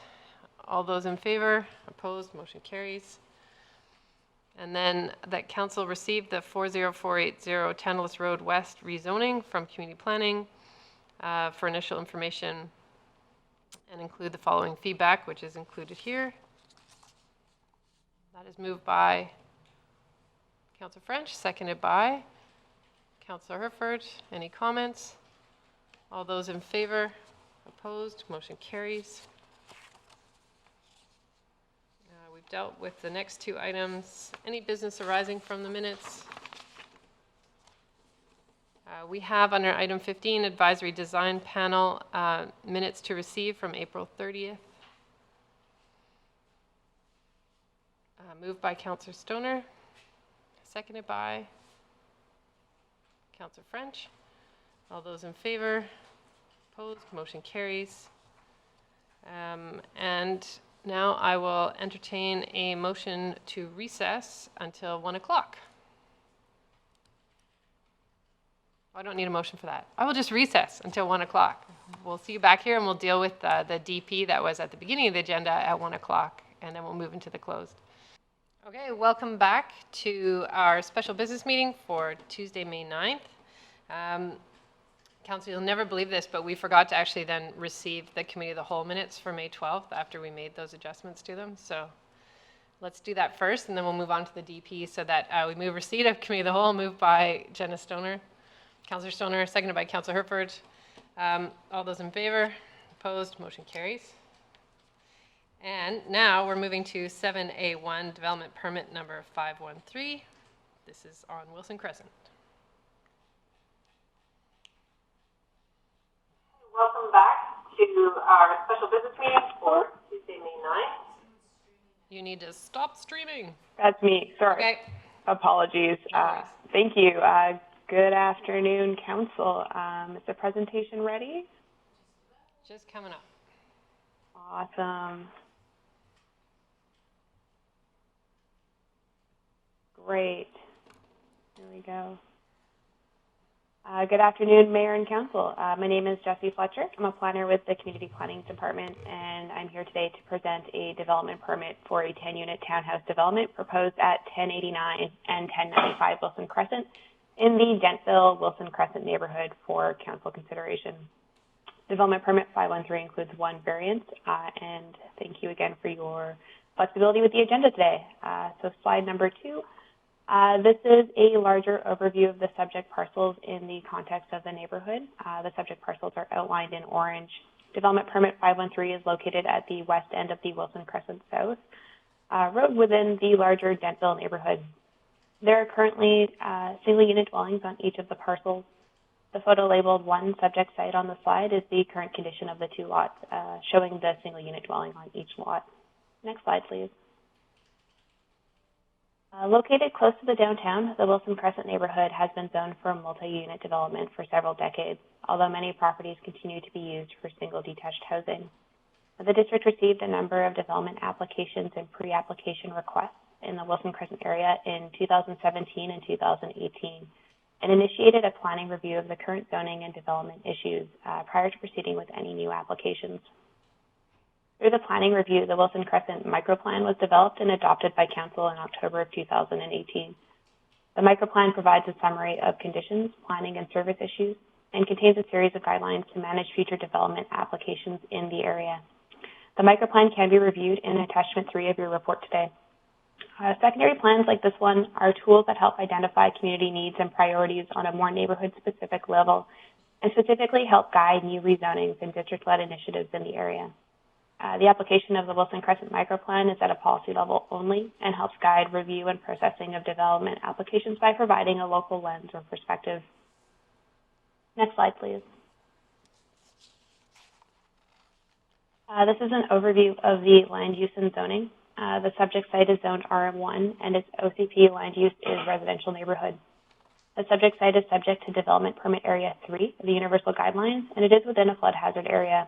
As the map shows, the majority of the neighborhood is zoned RM1, RM2, and RM3, while 5 parcels in the Wilson Crescent neighborhood are zoned RS3, that's our small lot residential zone. Just want to note that those RS3 lots were rezoned more recently to accommodate small lot subdivision and use single unit dwellings. Next slide, please.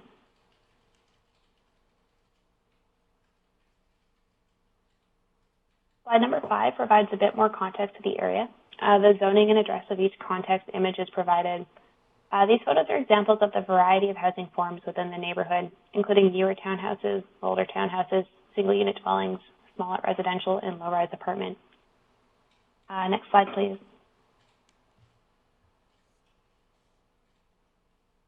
This is the site plan. There's one entry to the parking area. Each unit has a 2-car and 2-bike garage that is accessed from the 6.5 meter wide drive aisle. The width of the drive aisle is a requirement. A 2 meter wide saw-cut concrete sidewalk with a statutory right-of-way for public access is provided along the front setback. Each unit has a private rear yard and a private balcony off of the 2nd story. Waste removal is done from the rear. New development permit area guidelines require that new multi-unit developments utilize waste rooms rather than individual totes. This is because totes are often left outside garages and act as bear attractants. Waste removal of totes along a 6.5 meter wide drive aisle is more challenging than waste removal from a single access room. Staff note that extensive conversations with the advisory design panel, the applicant, and the waste removal company occurred during this application. Waste removal at the front of the lot and at the back of the lot both present challenges to safety, as does the presence of large waste removal vehicles in residential neighborhoods. If the waste building were located at the front of the building, the waste removal truck would potentially block the sidewalk and multi-use path and then need to back out into traffic. In the rear, the visitor stalls, if the visitor stalls are not empty, the truck would need to back out as well. The solution that the waste removal company and the applicant proposed was to limit when visitor parking stalls could be occupied. No parking signs will be provided, indicating that the stalls should not be occupied during the time that waste removal is occurring, which would provide adequate room for the truck to turn around and leave the development appropriately. Next slide, please. This is a rendering of the proposed development looking east along Wilson Crescent. Each townhouse is 136 square meters, or 1,472 square feet of gross floor area over 2 stories, above a 2-car garage, which would make for a 3-story unit with a peaked roof. There are 10 residential units total. The entrances of the 2 units closest to Wilson Crescent front the sidewalk, which provides a more traditional residential feel. Next slide, please. This development is subject to Development Permit Area 3, the Universal Guidelines. These are included in your report package today as the appendix to your report. Fiber cement shingles in black, gray, and weathered wood are our primary materials, with varying colored doors. Cedar shiplap siding is used as an accent throughout, forming the facade. Peaked roofs soften the feel of the townhouses. Next slide, please. The driveway is asphalt lined with unit pavers, providing a muse effect, indicating that the area is both for vehicles and pedestrians. A children's pump track is provided at the rear of the development, with common seating areas under a timber structure providing weather protection. A bike and dog wash station is included outside the common waste room. Wood rounds and benches are provided in the front setback. A significant number of trees are set for preservation or relocation, as well as a rhododendron bush. Each backyard has a birch tree, while maples are included in the front setback. The development's thoughtful landscaping accommodates public use in the front setback, community assembly in the rear setback, and a private rear yards for each unit. Next slide, please. The proposal largely conforms to the zoning requirements with the exception of the following variance. The applicant requests the variance to the interior side setback from 4.57 meters to 3.81 meters. This is to accommodate a balcony off of the second story. Variances are discouraged in the Wilson Crescent plan because they may set a precedent, and variances should not be considered unless a community benefit is identified. Staff note that there is already established precedent for the variance within the Wilson Crescent neighborhood and in other neighborhoods with newer townhome developments. Furthermore, the development is providing a sidewalk and activated front yard setback. This is not the first requested variance of this type. Sitka Lane, which is another townhouse development in Wilson Crescent, had the identical variance. Multi-unit zones typically require a significantly larger setback from the interior side than zoning for single-unit dwellings. The variance is minimal, about 2.5 feet, and allows for a functional patio.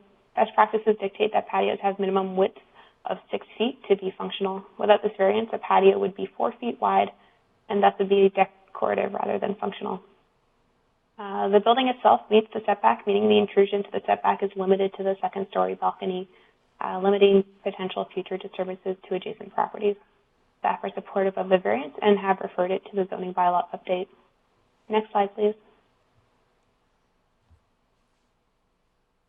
Development Permit 513 was presented to Advisory Design Panel.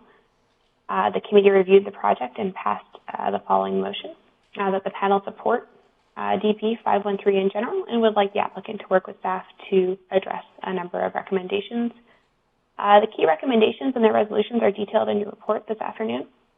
Some key changes include a modern fence, weather protection over the balcony, more color variation between units, and increased tree retention. Next slide, please. This project largely meets DPA 3 guidelines and also supports some policy within the OCP, including 2 items I've included on this slide. Those are in the yellow boxes. As you can see from the slide, the development is also well aligned with the Wilson Crescent microplan. Specifically, it follows the guidelines that dictate that development within the existing zoning should comprise no more than 2 lots. Furthermore, in order to offset the variance, requested provides a small parklet space and a sidewalk with public access, significantly improving the public realm. The Wilson Crescent plan also includes development permit area guidelines to help supplement OCP guidelines. Staff note these guidelines do not form a new development permit area and cannot be applied to the same degree as guidelines of DPA 3, but it is important to note that it does not meet the one guideline highlighted on your slide. Next slide, please. District and legislative processes were followed for this application, and no comments were received. 3 requests for a public information meeting, 2 of which were from the same individual, were received. No public information was therefore held. Notices were sent to property owners in advance of today's meeting, and no comments have been received. Next slide, please. So staff recommend that the district approve development permit number 513 subject to the conditions on the slide. And next slide, please. That the requested variance be approved. Move to the next slide, please. Thank you. Thank you. Council, questions? Council Race, and then Council Herford, and then Council Anderson.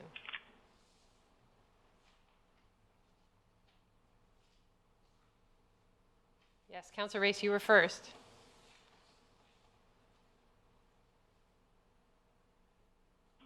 Sorry, didn't hear that. That's right. So could you go back to either slide 6 or slide 10, please? The overhead. Yeah, that's fine. So I'm concerned about the roadway down the center because these units don't have long enough aprons in front of the garages to park a vehicle. And so the temptation, if it follows the pattern of other developments, will be to park sideways across the front of the garage units because, of course, they're not using their garages for parking. And that sometimes will tend to restrict traffic going down the roadway to get to the other end of the development, including emergency vehicles and service vehicles and so forth. And I'm wondering if we have taken any steps, and I know we've gone back and forth in this in previous development proposals over the years, we've taken any steps to secure any kind of a right-of-way down the center which would allow district staff to enforce no parking on the roadway portion of that center corridor. Because otherwise, strata corporations seem to be rather checkered in their enforcement of that. Some do, some don't. And I'm just wondering if we have any kind of a policy that's kind of coming out of this or any suggestions on how we deal with that.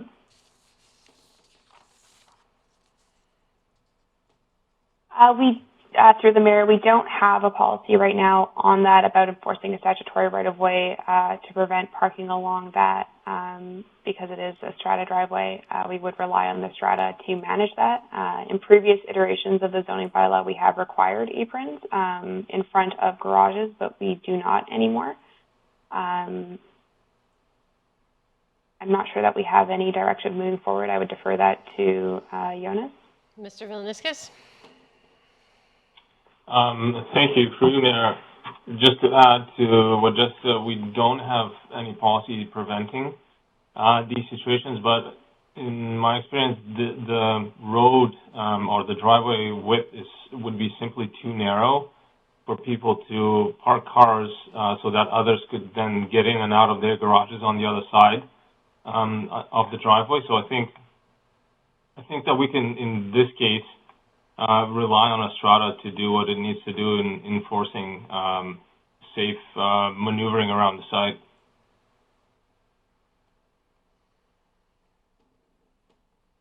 Okay, I'll just leave it there. I mean, if it's a significant change of direction, I don't know that we'd have the time in this presentation, but I just will leave it for something to consider because, as you know, we've had some of these issues in the past, and the enforcement by strata corporations is, from my experience, has been not consistent. And so if there is a solution where a district bylaw could go in there and enforce it just like on a street, then we might consider that in a future application. But I'll leave that one for now. Thank you.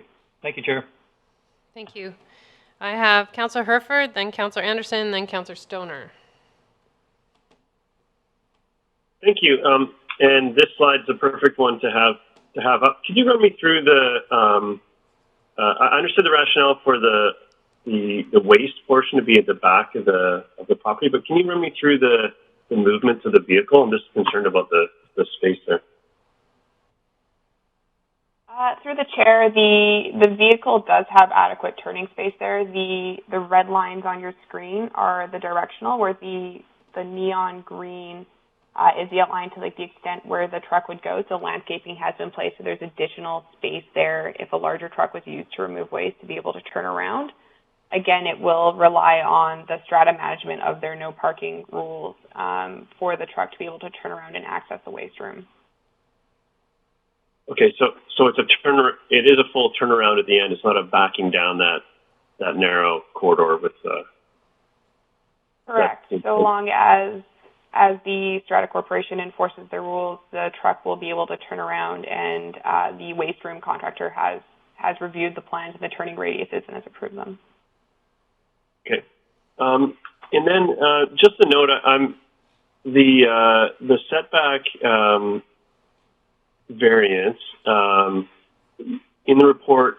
Some other developments were referenced, but they were referenced by development name and didn't include the address. I had to do some hunting. I found that the reference was helpful, but if an address or something could be included with that, it would save a step or two, so we can take a closer look at those examples more easily. And then similar to Councillor Race's line of questioning around the parking, I was happy to see some math done for the additional storage, toy storage, which the 2 bike spots sort of represent. And I am interested in how we continue to make these garages more usable for how people are actually using them without mandating massive amounts of space for, you can't see my air quotes, parking that is used for toy storage. So I was happy to see that there, and I'd like to see that accounted for and expanded in future whenever possible. So these parking spots we're scoring as parking spots for the parking regulation can be used for parking. So thank you for that. Thank you. Thank you, Councillor. For Councillor Anderson. There is in the advisory design panel minutes reference to rotoblock system for garbage collection, and I did a quick search on that. It wasn't an extensive one, but I didn't find any information. I wonder whether you have another terminology for that system or a simple, quick description of this, Ms. Fletcher. Absolutely, through the chair. The rotoblock system is an underground waste system that they use in Europe frequently.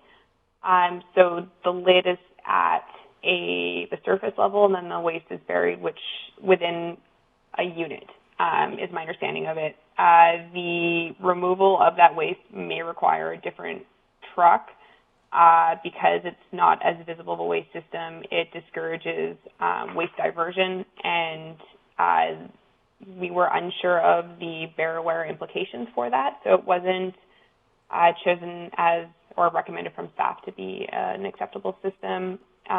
Also because the waste is underground, and with our high water table, there were some questions about whether or not that was a good idea. So they were encouraged to go with a traditional waste room. Thank you. Now, I realize I am familiar with that system, and I do agree that this may not be the best opportunity to investigate applying it. I have a second question, if I may.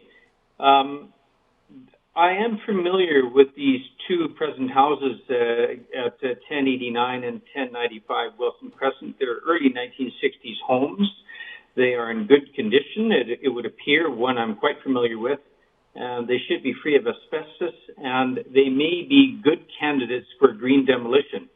Now, I know that that's not our topic for today, but I'd just like to raise this as examples of where we should be looking to introduce such provisions in future.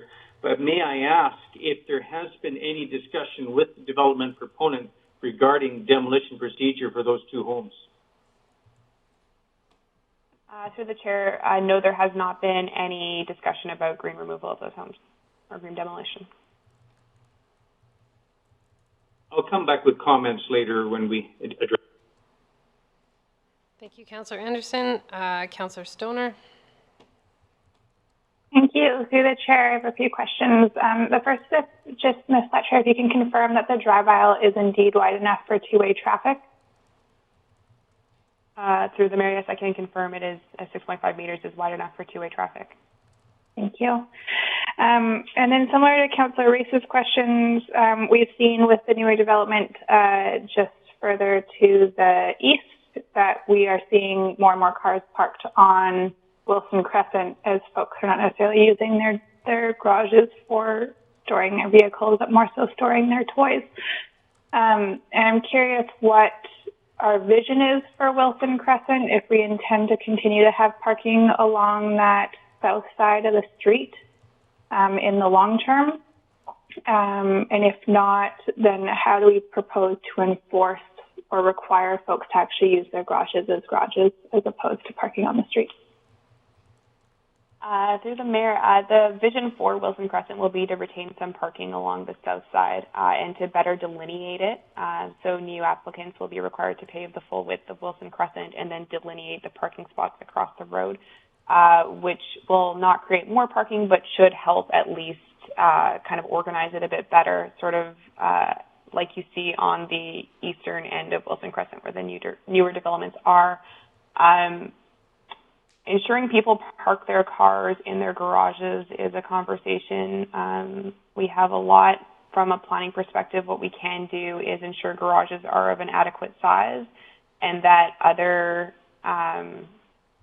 amenities like waste removal is not being forced into the garage, but another space is provided for that, and that the bicycle parking is there and adequate. But beyond that, we are somewhat constrained by setbacks and then driveway requirements in terms of the actual size of the garage. So we're open to solutions from developers, but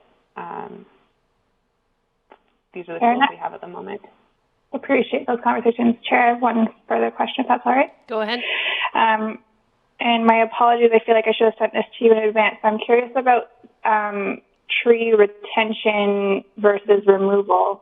If I look at one of the site plans, I count about 32 trees that are set to be removed.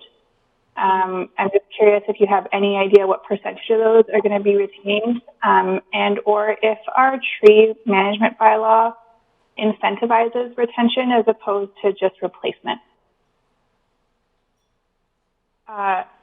Through the mayor, that's a great question, and I'll do my best to answer it as accurately as I can. The tree bylaw, I'll start there, does incentivize retention and relocation, I believe, in that there is a cost associated with removal in the cost of an amount or the replanting of a number of trees, depending on the size of the tree.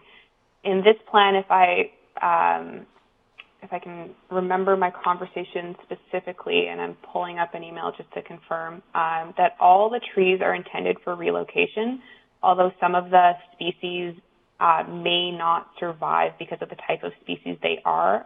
They are working to relocate the majority of the trees, is my understanding. I don't have a percentage off the top of my head. The trees that they aren't relocating, that are lost, will then need to be paid for in the bylaw. The actual number is, sorry, I've got it here, 13 trees are retained and 2 are relocated. So they've done the tree survey and identified the trees that will survive. And then the rest will be accounted for through the tree permit. Thank you. Thank you, Councillor Stoner. Councillor Pettengill. Thank you. 2 things. I take it these are architectural rather than engineering diagrams. And I was curious because when I looked at the diagrams, the stairwells looked quite narrow and steep. And I couldn't tell the width. And then I saw that 10% or 1 unit was meant to be accessible now. And there was a comment that the design of the other upper floors meant that other units could be reconfigured later. But it wasn't clear to me from the drawings that it would be easy enough to get a wheelchair or something up the stairs. So I'm just wondering if you can speak to, and actually when I look at the drawings, all 10 units looked identical. So I was a bit curious about the idea that 1 would be accessible. Can you just speak to that a little bit? Through the mayor, so the requirements for accessibility is within the BC Building Code, and so the drawings we're looking at here are architectural drawings. So stairwells do need to meet certain, like a slope and spacing between steps, and that's all regulated by the BC Building Code, so they're not typically shown on DP drawings. The architect has indicated to staff that the front side, one of the front units will be accessible, and in terms of verifying that, we don't typically do that at a development permit stage. Okay, thank you. The other thing I was wondering, so it's I guess the DPA 3 guidelines 36.18E, and it talks about, as I understand it, we would allow for high efficiency buildings, we would allow variances for balconies, and it's to facilitate high efficient buildings. The interpretation this time around seems to be that if the balcony doesn't serve high efficiency, we're not looking at the balcony as a reward for doing high efficiency, where we seem to be saying, well, it has nothing to do with high efficiency, so we'll just do the variance. But again, my reading is that this is, in a sense, a bonus for doing high efficiency, and it may or may not help high efficiency, but it's sort of that bonus. And thinking about I think part of the hesitation around balconies is impacts on neighbors. So there is a bit of a trade-off there. So can you maybe just explain a little bit to why you arrived at the conclusion you did in terms of this guideline? Because I guess to me, I'm looking for a higher efficiency building if we're going to do the balcony variance based on this guideline. For sure. Through the mayor, and I think maybe we did not communicate this properly in this. The incentives in 36.18 are a different variance process. So if you were to achieve step 5, and I would ask Jonas to step in to clarify the regulation here, but it's a more, I believe there's no public component to that. Jonas, could you clarify? Sure. Yeah, so Jesse's on the right track. The variances, when they're called out in development permit area guidelines or in the official community plan in general, where it says that, variances can be considered in this case, that really means that there will be no public notification done for that type of variance. That it would still have to be considered by council, just less of a process. In this case, the balconies are not required for energy efficiency. You're correct, but they are offering in return meeting the electrical heating request by the district, and so that's partway an offset of that intent of that guideline. Okay, thank you. Can I just follow up on that? Go ahead. And so I missed that in the report. So this building is meant to be heated and water and so on with electricity rather than fossil. Is that correct? Through the mayor, the applicant has confirmed that they're heating the building with electricity. Okay, thank you. Thank you. Any other questions? Yes, Councillor Stoner. Thank you. Just continuing on the energy efficiency component, in the architectural drawings, one of the notes says that the design measure to limit solar heat gain includes a window to wall ratio of 15%, which is below the commonly used ratio of 40%.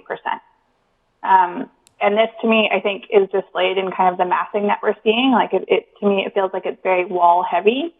And I'm just curious if we've ever considered using that sort of ratio in our guidelines, or if we have any sort of, it was a new ratio to me, and I'm curious if we have ever considered it in terms of either an energy efficiency perspective and or an appearance perspective.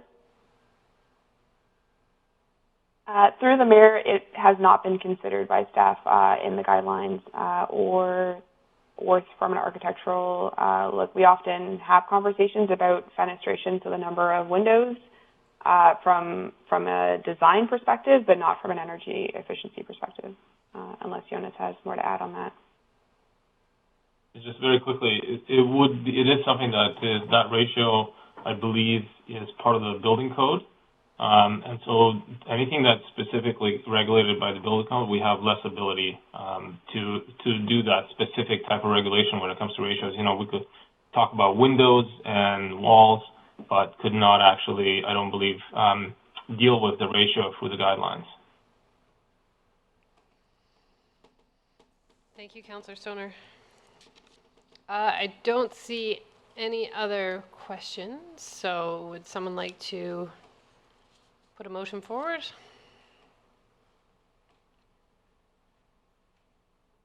Councillor Rice, you're moving the staff recommendation, including the conditions? I am, and including the variance. Including the variance, thank you.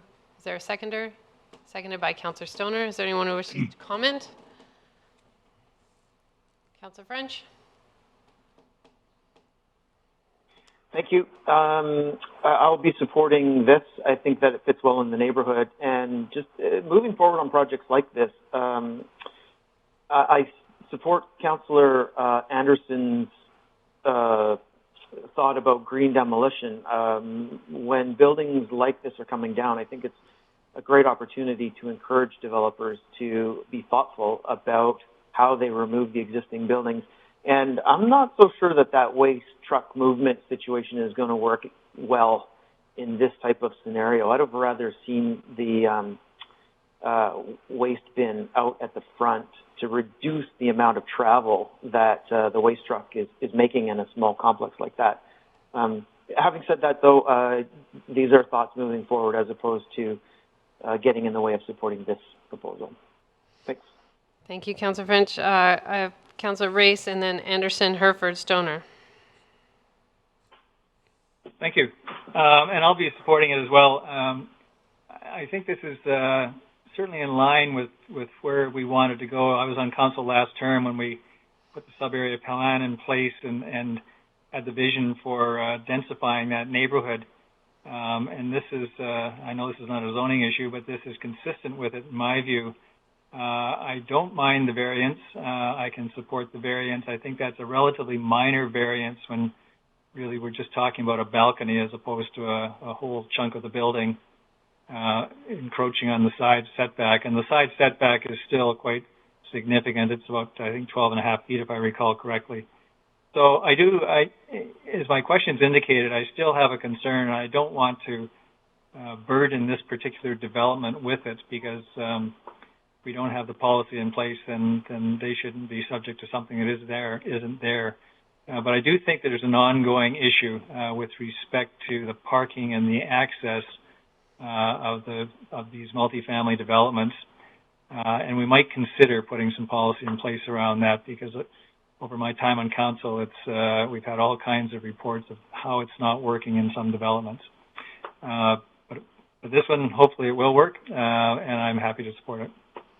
Thank you, Councillor Anderson. Thank you. I will also be supporting the resolution and do support the variance as put forward. I do have some ongoing, perhaps cumulative effects concerns regarding parking in this neighborhood. However, I wanted to raise something else, and that is looking at the GPA guidelines, and I'm looking at the CAC contribution provisions. 4.9, 4.18 address this with respect to this proposal.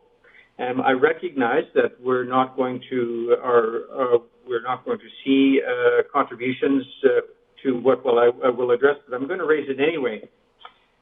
That in development proposals which may come forward in this Wilson Crescent area in future, we need to give consideration to the slough.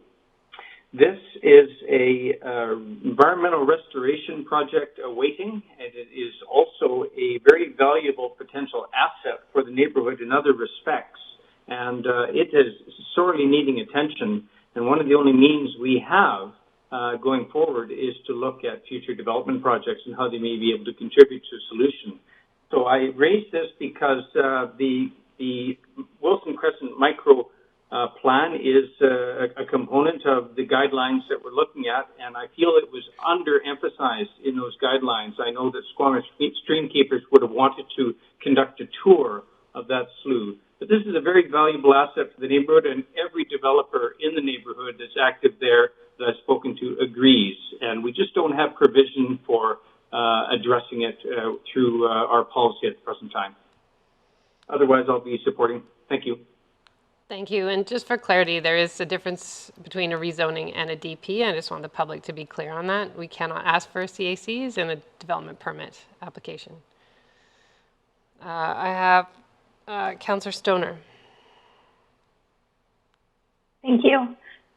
I too will be supporting this motion. I think that the variance is supportable given that it is just a second-story balcony. I think it will increase livability of these units, which is always a bit of a concern as we move towards densification. I also appreciate the developer's willingness to do the frontage changes and add sidewalk. I think that's a really important piece to see move forward in this neighborhood to make Wilson Crescent as a street more functional for all folks who are trying to use it, pedestrians, cyclists, and cars. It does raise for me similar concerns around parking as my line of questioning brought forward, but like Councillor Race, I don't think that this is necessarily the place to address them, and there are ongoing conversations that we're having to try and find that balance. The other one for me it raises is our tree removal and retention bylaw. As you're able to address, Ms. Fletcher, I do think that the proponent is trying to retain some of those trees, but there are still 32 trees on the property that are going to be removed, and only half of those, or less than half of those, are going to be retained or moved elsewhere. And a new tree planting is different than a retained tree. And so I look forward to an opportunity to revisit our tree management bylaw at some point, but not now. Thank you very much. Thank you, Councillor Stoner. Councillor Pettengill? No, you don't have any comments? Sorry, I thought I saw your hand. Anybody else? Councillor Herford. Thank you. I'll be supporting this this motion. I like the way the two end units facing Wilson Crescent are faced to the street rather than the rest of the development faced to that inner drive aisle. I thought that was a great way to protect and even further some of the community feel as it faces the street. I like the little extra space being accounted for in the garages, although I do think that there's some more work to be done there, maybe from a policy standpoint. But again, I'm not going to hold this development accountable for that work yet to be done. Also, the variances I think are supportable. It still does leave a lot of room to the next lot, and having those decks does increase the livability of the units, and it is something that we've seen throughout town, and it, in my opinion, seems to be working in those locations. So I'll be happy to support. Thank you. Thank you. Councillor Pettengill changed his mind. Councillor Pettengill. Yeah, thank you. I just thought I would raise that I will be supporting this with staff's clarifications on the variance. I'm comfortable supporting that. I did, again, just to reiterate, looking through this, it did make me question whether we are paying enough attention to the accessibility of suites. And I understand the building code dictates a lot of that, but I think this is something where I've heard from a few people we maybe need to pay a bit more attention, especially when we have aging populations and so on. So I'll just leave it with that comment. Thank you. Thank you. I'll call the question. All those in favor? Any opposed? Motion carries. Okay, I think we're done. Are we done? Did we hit everything?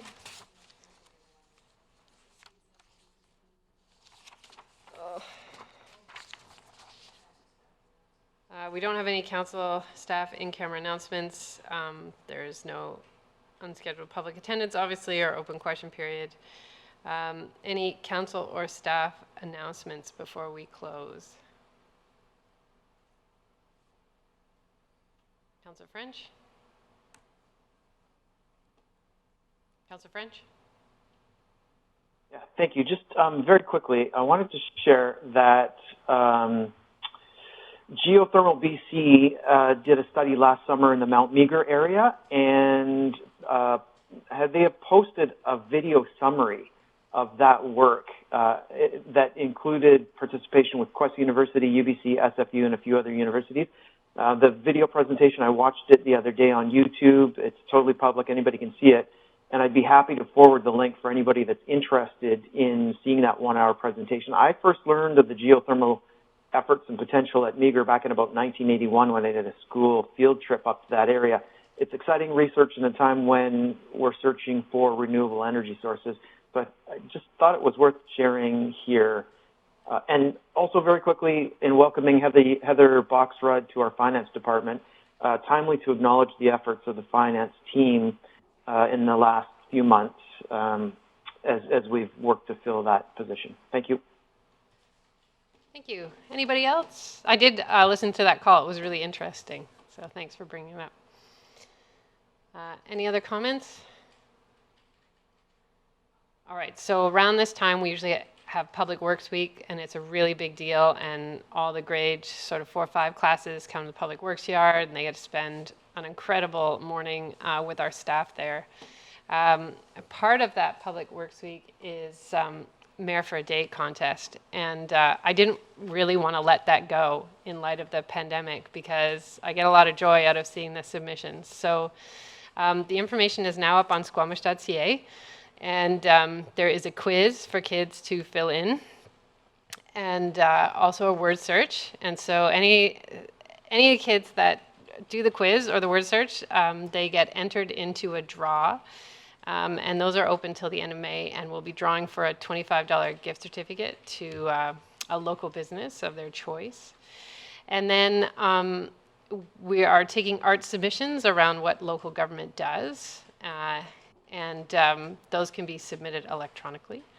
But all the details are on the webpage, and then the winner will be selected by me, which is fun and also really hard to do. And then at the beginning of June, we will have a virtual visit with the mayor, so we can't do our traditional come to City Hall and tour around some of our facilities. But I will be visiting the winner's house with a police cruiser and our fire truck. I'll probably attend on an e-bike. And we'll have a socially distant meeting with the mayor for the day and give them their prize. So just wanted people to be aware that that was still happening. It's one of the highlights of my year. So we'll try and make it work and give teachers something to assign their kids this week if they're running out of ideas. So that is my announcement for the week. All right, so with that, motion to close.